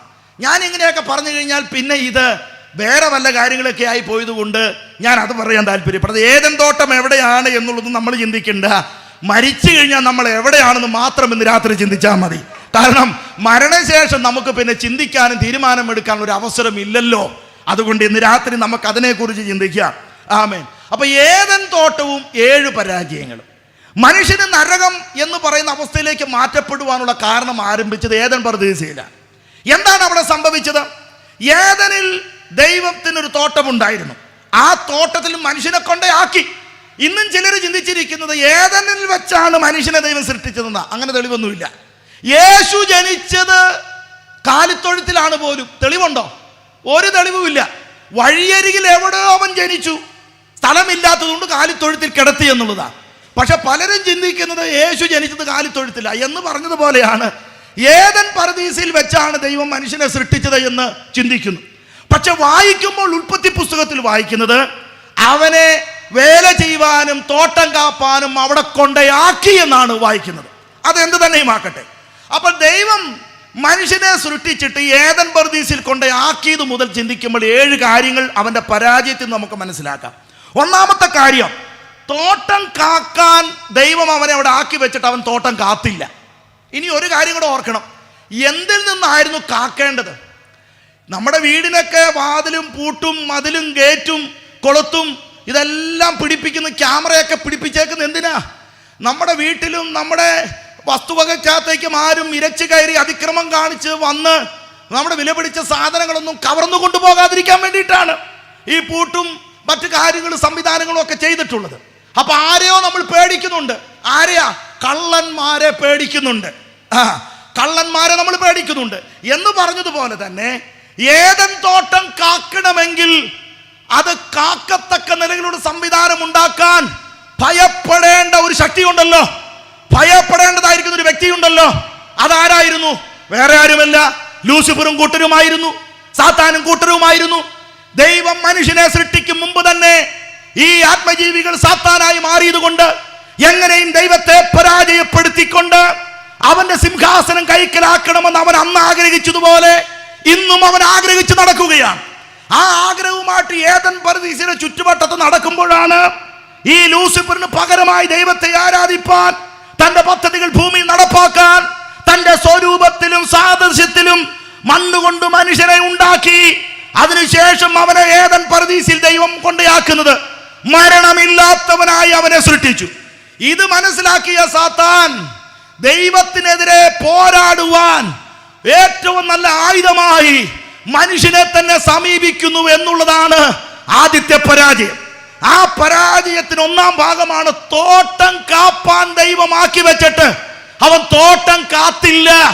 തോട്ടം കാക്കാതെ അശ്രദ്ധ കാണിച്ചതിനാൽ കയറേണ്ടവൻ തോട്ടത്തിനകത്തോട്ട് കയറി. ഇവിടെ വരുമ്പോഴാണ് സത്യത്തിൽ ഞാനൊരു പ്രവാചകനോ പാസ്റ്ററോ ഒക്കെ ആയിത്തീരുന്നത്. കാരണം ദൈവമക്കളോട് ചില ദൂതുകളുണ്ട്. ഏൽപ്പിച്ച ഉത്തരവാദിത്വം കൃത്യമായിട്ട് ചെയ്തില്ലെങ്കിൽ ദൈവത്തിന് മുമ്പിൽ കണക്ക് കൊടുക്കേണ്ടി വരികയും ചെയ്യും. പരാജയം നമുക്ക് തിരിച്ചടിയായി അനുഭവിക്കേണ്ടതായിട്ട് വരികയും ചെയ്യും. ഇന്ന് രാത്രിയിൽ ഒരു കാര്യം ഓർക്കാം, എല്ലാ ശുശ്രൂഷകളും ദൈവം നമ്മളെ വിശ്വസ്തരം വേണ്ടിയാണ് ഏൽപ്പിച്ചിട്ടുള്ളത്. അത് ചെറുതാകട്ടെ വലുതാകട്ടെ, നാം അത് ചെയ്തില്ലെങ്കിൽ നമ്മെ അട്ടിമറിച്ചുകൊണ്ട് നമ്മളെ കൂട്ടുകാഴ്ചയാക്കി ദൈവത്തിനെതിരെ ശക്തമായിരിക്കുന്ന പോരാട്ടം നടത്തുന്ന പിശാച് അതിന്മേൽ ആധിപത്യം പുലർത്തി നമ്മെയും നമ്മളെ തലമുറകളെ നശിപ്പിക്കുമെന്നുള്ളൊരു കാര്യം മറന്നു പോകരുത് എന്നൊരു പ്രവാചക ഭാഷയിൽ ദേശത്തെ നോക്കി ഞാൻ ദൂത് വിളിച്ചു പറയുമ്പോൾ ചെറുതുമായിരിക്കുന്ന കാര്യങ്ങൾ പറഞ്ഞ് ഉത്തരവാദിത്വ ബോധത്തിൽ നിന്ന് ഒളിച്ചോടിയവരുണ്ടെങ്കിൽ മടങ്ങി വരാൻ ഇന്ന് രാത്രി പരിശുദ്ധാത്മാവ് ആലോചന അറിയിക്കുകയാണ്.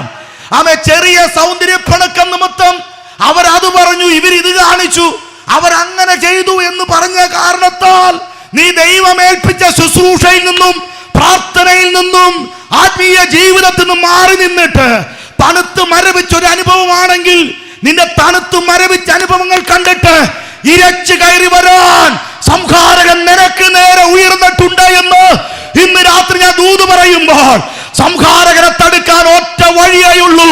പ്രാർത്ഥനയിൽ കോട്ട കാത്തുകൊള്ളുക, ഉപവാസത്തിൽ കോട്ട കാത്തുകൊള്ളുക, വചനത്തിന്റെ വാള് കരങ്ങളിലേന്തി ഇന്ന് രാത്രി ഒരു കാവലായി മടങ്ങി വരിക, ഉത്തരവാദത്തിലേക്ക് മടങ്ങി വരാൻ. മനസ്സിലാകുന്നുണ്ടോ ദൈവമക്കളെ? കരമുയർത്തിപ്പിടിച്ച ദൈവത്തിന് സ്തോത്രം പറ. ഇന്നലകളിൽ രാത്രി യാമങ്ങളിൽ ഉണർന്നിരുന്നു പ്രാർത്ഥിക്കുമായിരുന്നു. തലമുറകൾക്ക് വേണ്ടി, ദേശത്തിന് വേണ്ടി, സഭകൾക്ക് വേണ്ടി, ശുശ്രൂഷകന്മാർക്ക് വേണ്ടി, രാജ്യത്തിന് വേണ്ടി. നീ മയങ്ങിയപ്പോൾ പിശാച് ഉണർന്നു തുടങ്ങി.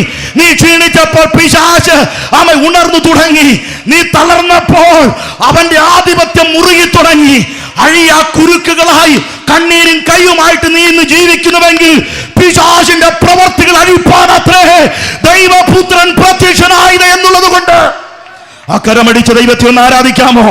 കരമടിച്ച ദൈവത്തെ ആരാധിക്കാമോ? ഹേ പിശാചേ, നിനക്ക് അല്പസമയത്തേക്ക് ഈ ഭക്തന്മാർ മയങ്ങിപ്പോയെന്ന് കരുതി നീ ആധിപത്യം വെച്ച് പുലർത്താമെന്ന് ചിന്തിക്കണ്ട. തോട്ടത്തിന് ഉടമസ്ഥൻ കർത്താവാണ്. സഭാ ദൈവത്തിന് കെട്ടിയടച്ച തോട്ടമാണ്. അവിടെ കർത്താവ് അനുവദിക്കാതെ നിനക്ക് വരാൻ കഴിയുകയില്ല. ഈ യോബിനുള്ളതെല്ലാം തീ കൊണ്ട് കാവൽ ചെയ്ത കർത്താവ്, മതിൽ കെട്ടിയ കർത്താവ് ഇന്ന് രാത്രി ദേശത്തെ നോക്കി വിളിച്ചു പറയുകയാണ്, അന്ധകാരത്തിന്റെ കോട്ടയിൽ ഈ കോട്ടയെ മലയിൽ ഉയർന്നു പൊങ്ങാൻ അനുവദിക്കാതെ ഇരുട്ടിന്റെ ഗോപുരങ്ങളെ തകർത്തിട്ട് ഞാൻ എന്റെ സഭയെ പണിയും. പാതാള ഗോപുരങ്ങൾ അവയെ ജയിക്കില്ലെന്ന് പറഞ്ഞ വാഗ്ദത്തങ്ങൾ നിവൃത്തിയിരിക്കപ്പെടുന്ന അഭിഷേകത്തിന്റെ വർഷമായി തീരുകയാണ് ഈ 2025 എന്ന് പറഞ്ഞാൽ ശുശ്രൂഷകന്മാർ ആത്മാവിൽ ആരാധിച്ചു ദൂതേറ്റെടുത്തു. യേശുവിന്റെ നാമത്തിൽ, യേശുവിന്റെ നാമത്തിൽ മുൻനിരയിൽ നിന്ന് പ്രവർത്തിക്കുന്നവരെ മടിപ്പിക്കുന്ന പിശാച്, കാവലില്ലാതാക്കി അനാഥമാക്കുവാൻ ശ്രമിക്കുന്നതായിരിക്കുന്ന പിശാചിനെ പിടിച്ചു കെട്ടുന്ന ദൈവം. യേശു വന്നത് പിശാചിനെ പിടിച്ചു കെട്ടാൻ. ഇന്ന് രാത്രി അത് ഇവിടെ സംഭവിക്കുന്നു. വിശ്വസിക്കുന്നവർക്കായിട്ട് ഞാൻ ദൈവത്തിന് മഹത്വം കരേറ്റുകയാണ്. ഏദൻ പർദീസിൽ ആദ്യത്തെ പരാജയം, അവൻ തോട്ടം കാത്തില്ല. കുടുംബത്തെയൊക്കെ കാത്തോണം കേട്ടോ. അമ്മയപ്പന്മാർ കുഞ്ഞുങ്ങളെയൊക്കെ നന്നായി കാത്തോണം. യെരൂശലേം പുത്രിമാരെ, നിങ്ങൾ എന്നെ ഓർത്ത് കരയണ്ട, നിങ്ങൾ നിങ്ങളുടെ മക്കളെ ഓർത്ത് കരഞ്ഞോണം. പ്രാർത്ഥനയുടെ ഗോപുരം ഉയർന്നു നിൽക്കണം. പ്രാർത്ഥന മതിൽക്കെട്ടുകൾ ഉയർത്തിക്കെട്ടിക്കോണം. സംഹാരകൻ നിനക്കെതിരെ കടന്നു വരുന്നു. കോട്ട കാത്തുകൊള്ളണം, തോട്ടം കാത്തുകൊള്ളണം. നിന്റെ ആടുകളെ പിടിച്ചു കൊണ്ടുപോകാൻ നിന്റെ സഭയിലുള്ള വിശുദ്ധന്മാരെ ആമേ സ്തോത്രം തെറ്റായിരിക്കുന്ന പ്രവണതകളിലേക്ക് തള്ളിവിട്ടിട്ട് ആമേ ദൈവത്തിന്റെ പ്രവൃത്തി ദേശത്ത് ഇല്ലാതാക്കാൻ ശ്രമിക്കുന്ന ഇരുട്ടിന്റെ വ്യാപാരം തകർന്നടിയാൻ ഉണർന്നിരുന്ന് പ്രാർത്ഥിക്കണം. പരീക്ഷയിൽ അകപ്പെടാതിരിക്കാൻ ഉണർന്നിരുന്ന് പ്രാർത്ഥിക്കണം. കാവൽ ചെയ്തു കൊള്ളണം യേശുവിന്റെ നാമത്തിൽ. രണ്ടാമത്തെ പരാജയം കൂട്ടായ്മ അവൻ ലംഘിച്ചു. ആദം കൂട്ടായ്മ ലംഘിച്ചു. എന്താ? അവൻ ഏകനായിരിക്കും നന്നല്ല എന്ന് കണ്ട് ദൈവം അവന് തക്ക തുണയെ കൊടുത്തു. ആ തുണയ്ക്കൊപ്പം ഇരിക്കാതെ അവന്റെ അസാന്നിധ്യത്തിലാണ് സർപ്പം കടന്ന് ഹവ്വയെ ഉപായത്താൽ ചതിച്ചത്.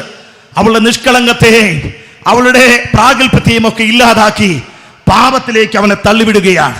പരസ്പര സമ്മതത്തോടുകൂടി അല്ലാതെ വേർപിരിഞ്ഞിരിക്കരുത്. രണ്ടുപേരൊട്ടല്ലാതെ ഒരുമിച്ച് നടക്കാനായിട്ട് കഴിയുമോ? മുപ്പരിച്ചടര് വേഗത്തിൽ അറ്റുപോകുകയില്ല. ഇതെല്ലാം കൂട്ടായ്മയെ കാണിക്കുന്നു. അത് കുടുംബ ബന്ധത്തിന്റെ കൂട്ടായ്മയാണ്. സഭയ്ക്കൊരു കൂട്ടായ്മയുണ്ട്. 2-3 പേർ എന്റെ നാമത്തിൽ കൂടി വരുന്നിടത്തൊക്കെ ഞാനുണ്ട് എന്ന് അരുളി ചെയ്ത കർത്താവിന്റെ സഭയെ കുറിച്ചുള്ള കൂട്ടായ്മ. ആമേ, നമുക്ക് കർത്താവിനോട് സഭയോടും നല്ല ബന്ധമുണ്ടാകണം. ചെറിയ ചെറിയ കാര്യങ്ങൾ പറഞ്ഞ് സഭായോഗം അടക്കമുള്ള യോഗങ്ങളൊക്കെ മുടക്കി വീട്ടിലിരിക്കുമ്പോൾ പിശാച് കയറി ആളമോടെ പൊതിയുമെന്നുള്ള കാര്യം മറന്നു പോകരുത്. കൂട്ടായ്മ മുടക്കിയിരുന്നാൽ പിശാച് കയറി നിന്നെ പൂട്ടും. നീ 3 ദിവസം ഉപവസിച്ച് പ്രാർത്ഥിച്ച് വിടുതൽ കിട്ടിയ നാളുകളുണ്ട്. പക്ഷെ ഇനി നീ കൂട്ടായ്മ മുടക്കി വീട്ടിലിരുന്നാൽ 30 ഉപവസിച്ചാലും നിനക്ക് വിടുതൽ കിട്ടാൻ പറ്റാത്ത ഒരവസ്ഥയിലേക്ക് പോകാതിരിക്കാൻ കൂട്ടായ്മയിലേക്ക് മടങ്ങി വരാൻ പരിശുദ്ധാത്മാവ് ഇന്ന് രാത്രിയിൽ ആഹ്വാനം ചെയ്യുകയാണ്. കാണാതെ പോയതിനെ തിരഞ്ഞു രക്ഷിപ്പാനല്ലോ മനുഷ്യപുത്രൻ ഉലകത്തിലേക്ക് ഇറങ്ങി വന്നത്. ആദമേ, നീ എവിടെ എന്ന് ചോദിച്ചുകൊണ്ട് തോട്ടത്തിൽ ഇറങ്ങിപ്പോയതിനെ മടക്കി വിളിച്ച ദൈവം ഇന്ന് രാത്രി പിന്മാറ്റത്തിൽ പോയവനെ മടക്കി വിളിക്കുകയാണ്. കൂട്ടായ്മ ലംഘിച്ചു. ഏദൻ തോട്ടത്തിലെ രണ്ടാമത്തെ പരാജയം. മൂന്നാമത്തെ പരാജയം, ദൈവത്തെക്കാൾ ഉപരി അവൻ സാത്താനെ വിശ്വസിച്ചു. ദൈവം ഒത്തിരി കാര്യമൊന്നും പറഞ്ഞിട്ടില്ല, പക്ഷെ സാത്താൻ ഒത്തിരി കാര്യങ്ങൾ പറഞ്ഞു. ദൈവം പറഞ്ഞു നീ അത് തിന്നരുതെന്നാണ് പറഞ്ഞിട്ടുള്ളത്, വേറെ ഒന്നും പറഞ്ഞില്ല. പക്ഷെ സാത്താൻ പറഞ്ഞു നീ തിന്നണം, നീ ദൈവത്തെ പോലെയാ, നിന്റെ കണ്ണു തുറക്കും. ഒത്തിരി കാര്യങ്ങൾ പറഞ്ഞ് അവരുടെ വിശ്വാസത്തെ ഇളക്കിക്കളഞ്ഞു സാത്താൻ. ഇന്ന് രാത്രി ഞാനൊരു കാര്യം പറയാ, സ്വർഗത്തിലെ ദൂതന്മാരാണെങ്കിൽ പോലും ഞാൻ പറഞ്ഞ സുവിശേഷത്തിനെതിരെ വേറെ ആരെങ്കിലും പറഞ്ഞാൽ അതിന് അംഗീകാരം കൊടുക്കരുതെന്ന് പൗലോസ് പറഞ്ഞിട്ടുണ്ടെങ്കിൽ, ഒരു ദുരുപദേശത്തിന് പിന്നിലും വിശുദ്ധന്മാർ വീണു പോകരുത്. ഒരു സംഭവത്തിന് പിന്നിൽ നിങ്ങളുടെ വിലയേറിയ വിശ്വാസത്തെ തള്ളിക്കളയരുത്. ഇന്ന് രാത്രിയിൽ ഒരു കാര്യം പറയാം, സാത്താന്റെ കണികളിൽ നിങ്ങൾ അകപ്പെട്ടു പോകരുത്. സാത്താനെ വിശ്വസിച്ച് മോഹന വാഗ്ദാനങ്ങൾ വീഴരുതെന്നായി പറഞ്ഞു വന്നൊരു താല്പര്യം. കഷ്ടതയോ പട്ടിണിയോ ആപത്തോ വാളോ എന്ത് തന്നെയാണെങ്കിലും ക്രിസ്തുവിന്റെ സ്നേഹത്തിൽ നിന്ന് തന്നെ വേർപിരിപ്പാൻ കഴിയില്ലെന്ന് പൗലോസ് പറഞ്ഞ മുദ്രാവാക്യത്തെ നെഞ്ചോട് ചേർത്ത് പിടിച്ച് ഉയർത്തി പറഞ്ഞ് പടകമായി ഉണർന്നു പാടാൻ കരുത്തു കാണിക്കണം വിശ്വാസ സമൂഹങ്ങൾ. വാളിന്റെ വായ്ത്തലകൾക്ക് മുമ്പിലും ചീറി വരുന്ന വെടിയുണ്ടകൾക്ക് മുമ്പിലും പതറിപ്പോകണ്ട. സാത്താനല്ല, ദൈവമാണ് നമുക്ക് മുഖ്യം, ദൈവമാണ് വലിയവൻ. എനിക്ക് ഈ ഭാഗത്തു നിന്നുകൊണ്ട് ഒത്തിരി കാര്യം വിശദീകരിക്കാനായിട്ട് തോന്നുന്നുണ്ട്. പരിജ്ഞാനത്തിന് ഞാൻ വിധേയപ്പെടുന്നു, പരിശുദ്ധാത്മാവിന് കീഴ്പ്പെടുകയാണ്. നാലാമത്തെ പരാജയം എന്ന് പറയുന്ന വചനം കൂട്ടിച്ചേർത്തു. തിന്നുന്ന നാളിൽ നീ മരിക്കുന്നു മാത്രമേ ദൈവം പറഞ്ഞുള്ളൂ. പക്ഷേ അവൾ തിരിച്ച് ദൈവത്തോട് പറയുകയാണ്, തുടരുതെന്നും കൂടെ പറഞ്ഞിട്ടുണ്ട് പോലും. ഇല്ല, ദൈവം അങ്ങനെ പറഞ്ഞിട്ടില്ല. വചനത്തോട് കൂട്ടിച്ചേർക്കരുത്. പ്രസംഗത്തിന്റെ ആവേശത്തിനും കൊഴുപ്പിനും വേണ്ടി ഇല്ലാ കഥകൾ മെനഞ്ഞ് ദുരുപദേശങ്ങൾ പറഞ്ഞ് ജനത്തെ വശീകരിക്കുന്ന ദുരുപദേശ സംഘടനകൾക്കെതിരെ എഴുന്നേൽക്കുന്ന ഒരു പ്രവണതയും കോട്ടയമൽ ഐക്യ കൺവെൻഷൻ കാണിക്കാൻ ഇന്ന് രാത്രി തീരുമാനമെടുത്ത് വേണം മടങ്ങിപ്പോകാൻ വേണ്ടി. കൊഴുപ്പല്ല, ആവേശമല്ല കാര്യം, ആത്മസാന്നിധ്യമാണ് കാര്യം, ആത്മാവൻ ഉടയവനാണ് കാര്യം, ആത്മരക്ഷയാണ് കാര്യം. കരമുയർത്തി പിടിച്ചാമേൻ പറഞ്ഞ് ആ കരമൊന്നടിച്ച് നേർത്തടിച്ച് ദൈവത്തെ ഒന്ന് ആരാധിക്കാം. വചനം കൂട്ടിച്ചേർക്കുന്നവരാകരുത്, ദുരുപദേശത്തോട് അത് ദുരുപദേശത്തിന് അനുകൂലപ്പെടരുത്. വള്ളിയെങ്കിലോ പുള്ളിയെങ്കിലോ മാറ്റരുതെന്ന് വായിക്കുന്നുണ്ട്. സദൃശ 30:6 അതിനായിട്ട് ബന്ധപ്പെട്ട് നിരവധി തെളിവുകൾ നമുക്ക് വായിക്കാൻ കഴിയും. അഞ്ചാമത്തെ പരാജയം എന്ന് പറയുന്നത് സ്വയനീതീകരണമാണ്. ഞാനല്ല, അവൾ തന്നു. അവൾ പറഞ്ഞു ആ മൃഗം, ആ പാമ്പ് എനിക്ക് തന്നു. കുറ്റമേൽക്കുന്നില്ല. പരസ്പരം പഴിചാരി ഒടുവിൽ പ്രതിയായി, ഒന്നാം പ്രതിയായി ദൈവം പോലും ആയിത്തീരുന്ന ഗതികെട്ട സംവാദത്തിലേക്ക് മനുഷ്യൻ എത്തപ്പെട്ടു. ഇന്ന് രാത്രി ഞാനൊരു കാര്യം പറയാം, തെറ്റല്ലാതെ വരുന്നില്ല. സ്വയം ചെയ്ത തെറ്റ് മറ്റൊരാളുടെ മേൽ ആരോപിച്ചതുകൊണ്ട് തെറ്റിൽ നിനക്ക് ശിക്ഷാവിധിയും കിട്ടുന്നില്ല. ഇന്ന് രാത്രി ലംഘനം മറച്ചു വെക്കുന്നവർ ശുഭം വരികയില്ല. ഏറ്റുപറഞ്ഞ് ഉപേക്ഷിക്കുന്നവർക്ക് കരുണ കൊടുക്കുന്ന ഒരു ദൈവം ഇന്ന് രാത്രിയുടെ വന്നിട്ടുണ്ട്.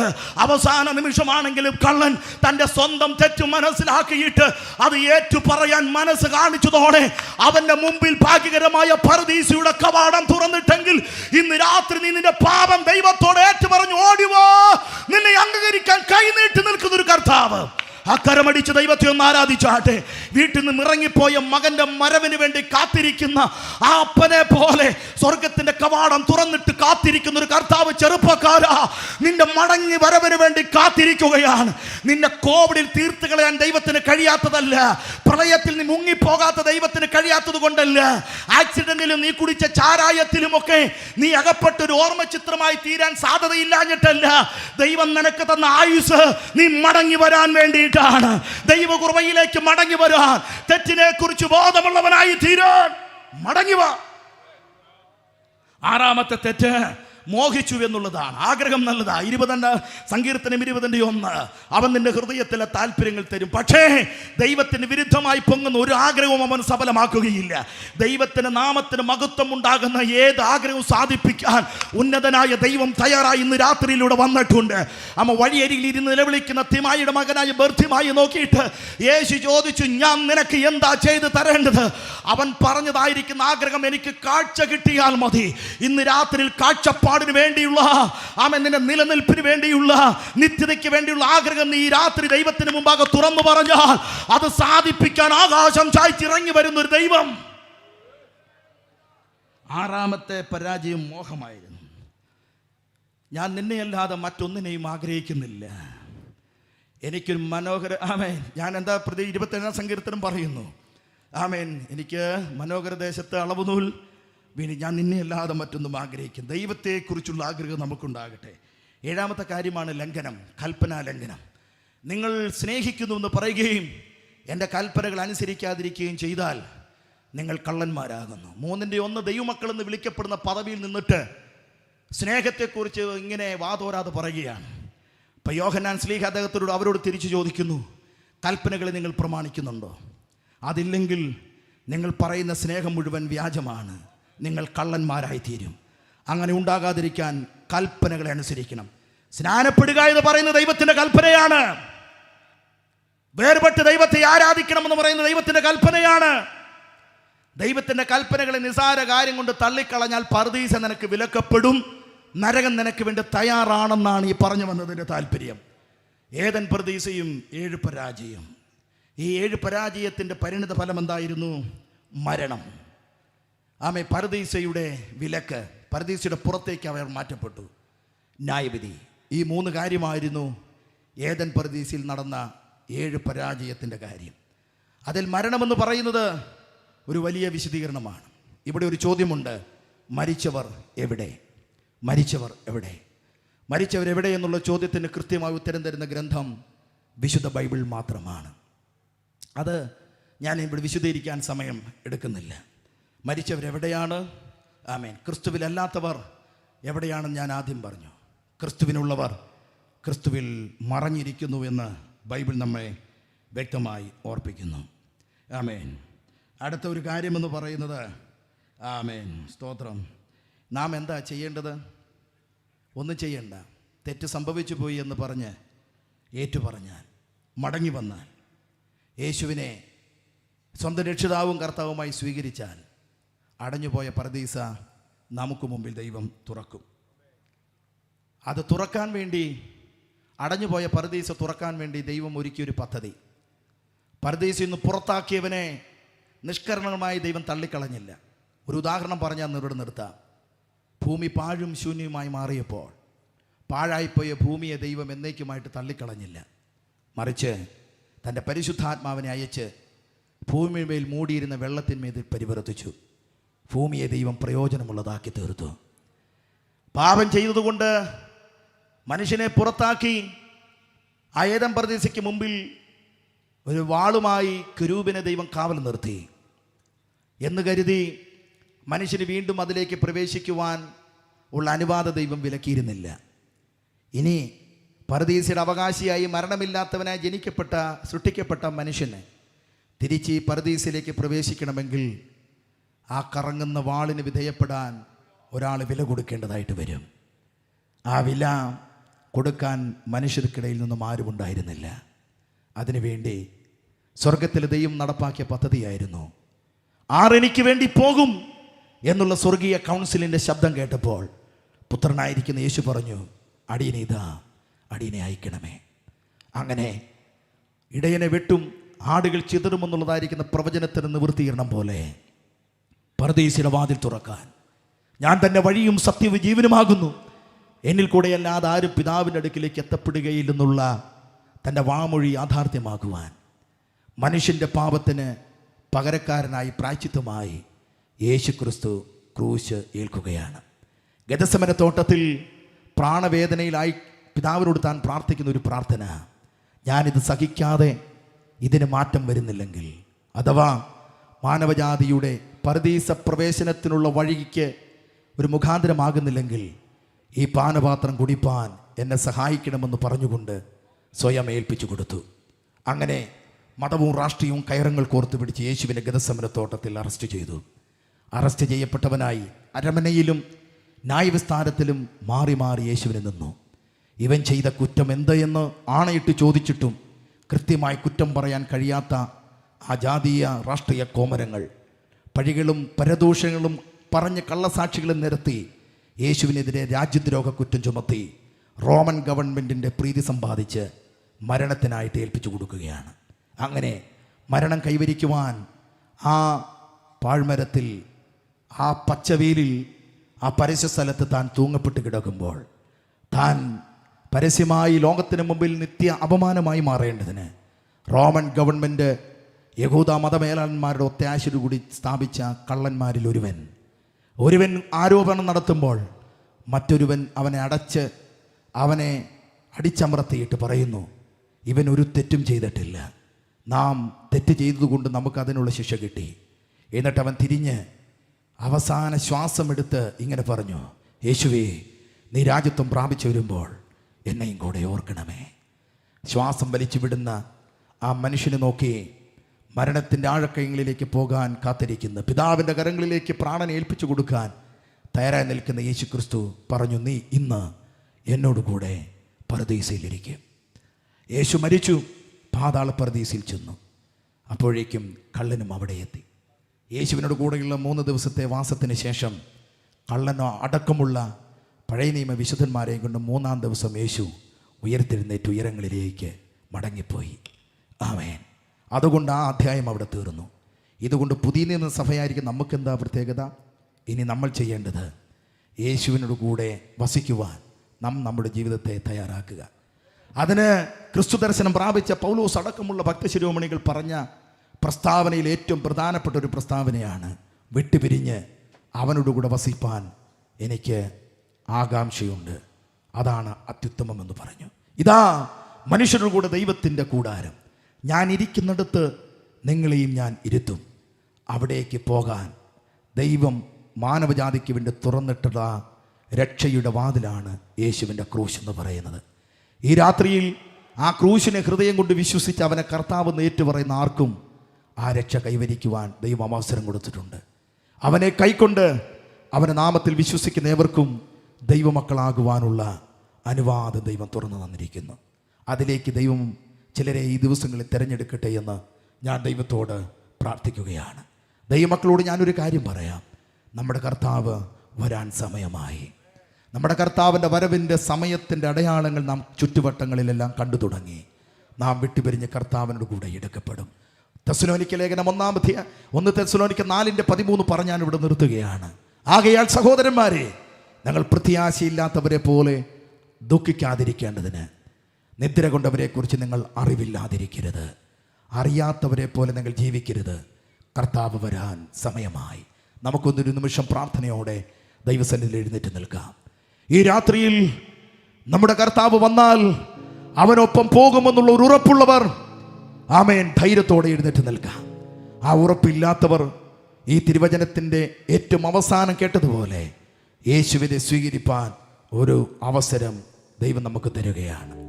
രക്ഷിക്കപ്പെട്ടു, സ്നാനപ്പെട്ടു, ദൈവസഭയോട് ചേർന്ന് പ്രവർത്തിച്ചു. പക്ഷേ ദൈവസഭയ്ക്കുള്ളിൽ ജീവിച്ചു വരുമ്പോഴും എവിടെയൊക്കെയോ ചില അബദ്ധങ്ങൾ സംഭവിച്ചു, വീഴ്ചകൾ സംഭവിച്ചു, കൂട്ടായ്മകൾ മുടങ്ങി, ഉത്തരവാദിത്വ ബോധങ്ങളിൽ നിന്ന് മാറിപ്പോയി, ഒത്തിരി പ്രതിസന്ധികൾ.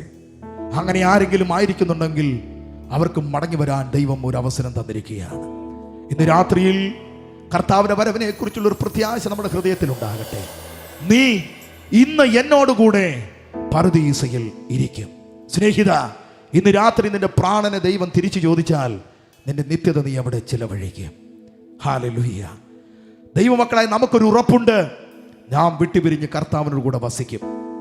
ആ ഉറപ്പ് സുവിശേഷത്തെക്കുറിച്ച് ഇതുവരെയും ചിന്തിക്കാത്ത, യേശുവിൻ്റെ സ്നേഹത്തെക്കുറിച്ച് മനസ്സിലാക്കാത്തവരാരെങ്കിലും ഉണ്ടെങ്കിൽ അവർക്ക് വേണ്ടി ദൈവം ഒരു അവസരം കൂടെ തരുന്ന രാത്രിയെ ഒന്ന് നമുക്ക് കരമുയർത്തിപ്പിടിച്ച് ദൈവത്തോടൊന്ന് പ്രാർത്ഥിക്കാം. അടുത്ത വർഷത്തിന് വേണ്ടി ഇനി കാത്തിരിക്കുകയാണ് കോട്ടയമല കൺവെൻഷന് വേണ്ടി. പക്ഷെ നിശ്ചയമില്ല, ഒരു ഉറപ്പുമില്ല. അതിന് കാരണം ഒന്നെങ്കിൽ നമ്മുടെ മരണം, അല്ലെങ്കിൽ നമ്മുടെ കർത്താവിൻ്റെ വരവ്. ഇതേത് നിമിഷവും എപ്പോൾ വേണമെങ്കിലും സംഭവിക്കാമെന്നുള്ളൊരു കാര്യമാണ്. അതുകൊണ്ട് ഇന്ന് രാത്രിയിൽ ഇതാകുന്നു സുപ്രസാദകാലം, ഇതാകുന്നു രക്ഷാദിവസം എന്ന് തിരുവെഴുത്ത് പറയുന്നത് പോലെ നമുക്കൊന്ന് ഒരുങ്ങുവാൻ ദൈവകരങ്ങളിലേക്ക് ഒന്ന് ഏൽപ്പിച്ചു കൊടുക്കുക. ഞാനിതിവിടെ പാതി വഴിയിൽ ഈ പ്രസംഗം അവസാനിപ്പിക്കുമ്പോൾ ഒരു ചോദ്യം കൂടെ ചോദിച്ച് ഞാൻ നിർത്തുകയാണ്. എത്ര പേർക്ക് പ്രാർത്ഥന ആവശ്യമുണ്ട്? പാസ്റ്റർ അല്ലെങ്കിൽ സഹോദര, നിങ്ങൾ പറഞ്ഞ പല കാര്യങ്ങളും എൻ്റെ ജീവിതവുമായി ബന്ധപ്പെട്ടതാണ്. അല്പം ചില പിശകുകൾ എൻ്റെ ജീവിതത്തിൽ സംഭവിച്ചു. സുവിശേഷം പലപ്പോഴും കേട്ടു, ഞാൻ അതിനെ വളരെ നിരുത്സാഹത്തോടു കൂടിയാണ് അഭിമുഖീകരിച്ചത്. എന്നാൽ ഇന്ന് രാത്രിയിൽ ഞാൻ മടങ്ങി വരികയാണ്. എന്നെ സ്വീകരിപ്പാൻ ദൈവം തയ്യാറാണെന്ന് ഞാൻ വിശ്വസിക്കുന്നു. അതിനെ സഹായിക്കേണ്ടതിന് എനിക്ക് വേണ്ടി ഒരു വാക്ക് പ്രാർത്ഥിക്കാമോ? അത് മാത്രമല്ല, ഏതെങ്കിലും വിധത്തിൽ നിങ്ങൾക്ക് പ്രാർത്ഥന ആവശ്യമുണ്ടെങ്കിൽ നിങ്ങൾക്ക് തീർച്ചയായിട്ടും അതിനുള്ളൊരു അവസരമുണ്ട്. പ്രാർത്ഥിക്കാൻ ഞങ്ങൾ തയ്യാറാണ്. ഹല്ലേലൂയ. നമുക്ക് കരമൊന്ന് ഉയർത്തിപ്പിടിച്ച് ഒന്ന് ശബ്ദമുയർത്തി അല്പസമയം ദൈവത്തോടൊന്ന് പ്രാർത്ഥിക്കാം. എല്ലാവരും ഒന്ന് പ്രാർത്ഥിച്ചാട്ടെ. സഭ ദൈവത്തിന്റെ പറുദീസയാണ്. സഭ ദൈവത്തിന്റെ പറുദീസയാണ്. ദൈവരാജ്യം ദൈവ സാന്നിധ്യമുള്ള സ്ഥലമാണ്. അവിടെ നീതിയും സമാധാനവും പരിശുദ്ധാത്മാവിന്റെ സന്തോഷമുണ്ടാകണം. എന്തുകൊണ്ടെന്നാൽ നമ്മുടെ കർത്താവ് നമ്മളെ ചേർക്കുവാൻ വീണ്ടും വരും. വിശപ്പും കണ്ണുനീരും ദാഹവും ഒന്നുമില്ലാത്ത, കഠിനതയില്ലാത്ത നാളിലേക്ക് അവൻ നമ്മളെ കൂട്ടിച്ചേർക്കും. അതാണ് നമ്മുടെ ഭാഗ്യകരമായ പ്രത്യാശ എന്ന് പറയുന്നത്. ആ പ്രത്യാശ നമുക്ക് നിറയപ്പെടുവാൻ നമുക്ക് ഒരുമിച്ച് ദൈവത്തോട് പ്രാർത്ഥിക്കാം. എല്ലാവരും കണ്ണുകൾ അടയ്ക്കുമ്പോൾ ഞാൻ പ്രാർത്ഥന ആവശ്യപ്പെട്ട പ്രിയപ്പെട്ടവർക്ക് വേണ്ടി ഒരു വാക്ക് പ്രാർത്ഥിക്കും. അതിനുശേഷം നമുക്കൊരു പാട്ട് പാടി കർത്താവിനെ നമുക്ക് നന്ദിയോടെ ആരാധിക്കാം. ഞങ്ങളുടെ വാഴ്ത്തപ്പെട്ട കർത്താവേ, സ്വർഗീയ പിതാവേ, നിർഭാഗ്യരെ നിത്യസന്തോഷത്തിലാക്കിയ ദൈവസ്നേഹം ഇന്ന് രാത്രി ദേശത്ത് പ്രതിധ്വനിക്കുകയുണ്ടായി. ഇനി എൻ്റെ ജീവിതത്തിൽ രക്ഷയില്ല. എൻ്റെ കുറ്റം ആരും എന്നോട് ക്ഷമിക്കുകയില്ല. എൻ്റെ ജീവിതം ഈ നിലകളിൽ നശിച്ചു പോയല്ലോ എന്ന് ചിന്തിക്കുന്നവരാരെങ്കിലും ഇന്ന് രാത്രി ഞങ്ങൾ ശ്രദ്ധിച്ചിട്ടുണ്ടെങ്കിൽ, ജീവിതത്തിന്റെ ഏറ്റവും അവസാനത്തെ നാഴികയിൽ ആ കള്ളന് കർത്താവ് പറുദീസ വാഗ്ദാനം ചെയ്തതുപോലെ ഈ രാത്രി ചിലർക്ക് വേണ്ടി സ്വർഗത്തിന്റെ കവാടം അത് തുറക്കണമേ. സ്നേഹത്തിന്റെ മുറിഞ്ഞ കരം അവർക്ക് മേലൊന്ന് നീട്ടണമേ. പാപത്തിന്റെ കരിനിഴൽ അവരിന്ന് മാറിപ്പോകട്ടെ. പിശാചിന്റെ കെട്ടുകൾ അഴിഞ്ഞു മാറട്ടെ. രോഗബന്ധനങ്ങൾ അവർക്ക് ഈ രാത്രി അഴിയപ്പെട്ടവരായി, ആത്മാവിൽ വിടുവിക്കപ്പെട്ടവരായി, നിത്യതയുടെ അവകാശികളായി തീരുവാൻ, പാപത്തോട് വിട പറഞ്ഞുകൊണ്ട് ദേശത്തിൽ മഹത്വത്തിന്റെ സാക്ഷ്യം വഹിപ്പാൻ നീ അവരെ ഒരുക്കിയെടുക്കാൻ പോകുന്നത് കൊണ്ട് സ്തോത്രം. ജീവിതത്തിന്റെ വിശ്വാസ ജീവിതത്തിൽ നിലനിൽക്കുന്നത് കൊണ്ട് പ്രതിസന്ധികൾക്കും പ്രലോഭനങ്ങൾക്കും മുമ്പിൽ തളർന്നു പോയവരാരെങ്കിലും ഉണ്ടെങ്കിൽ ഇന്ന് രാത്രിയിൽ അവരുടെ കെട്ടുകൾ പൊട്ടി ആത്മാവിന്റെ പുതിയ തലങ്ങളിലേക്ക്, പുതിയ പുലരിലേക്ക് വരത്തക്ക നിലകളിൽ പരിശുദ്ധാത്മാവ് ഈ രാത്രിയിൽ അവരുടെ മേൽ വ്യാപരിപ്പിക്കുന്നത് കൊണ്ട് സ്തോത്രം. യേശുവിന്റെ നാമത്തിൽ ആ വിടുതലുകൾ സംഭവിക്കട്ടെ കർത്താവേ. ഈ ഗ്രാമത്തെ കർത്താവ് സന്ദർശിക്കാൻ പോകുന്നത് കൊണ്ട് സ്തോത്രം. കുടുംബങ്ങളെ, വ്യക്തികളെ കർത്താവ് തൊടാൻ പോകുന്നത് കൊണ്ട് സ്തോത്രം. ഈ ദേശത്ത് നിന്നും ആയിരക്കണക്കിന് വിശുദ്ധന്മാർ കർത്താവിന്റെ വരവിന് വേണ്ടി എഴുന്നേൽക്കുന്ന ദിനരാത്രങ്ങളായി തീരട്ടെ. ഈ 5 രാത്രികളിൽ മുഴങ്ങിക്കേട്ട ദൈവവചനത്തിന്റെ സന്ദേശം ഈ രാത്രി ദേശത്തിനൊരു വിടുതലായി തീരട്ടെ. അത് സംഭവിക്കുന്നത് കൊണ്ട് ദൈവത്തിന് സ്തോത്രം, സ്തോത്രം, സ്തോത്രം. യേശുവിന്റെ നാമത്തിൽ തന്നെ പിതാവേ, നമ്മുടെ കരമടിച്ച് ദൈവത്തെ നന്ദിയോടുകൂടി ആരാധിക്കാം. ദൈവത്തെ സന്തോഷത്തോടെ മഹത്വപ്പെടുത്താം. കർത്താവിന്റെ വരവിന് വേണ്ടി നമുക്ക് ഒരുങ്ങാം. Thank you. God bless you. Thank you all. Thank you so much.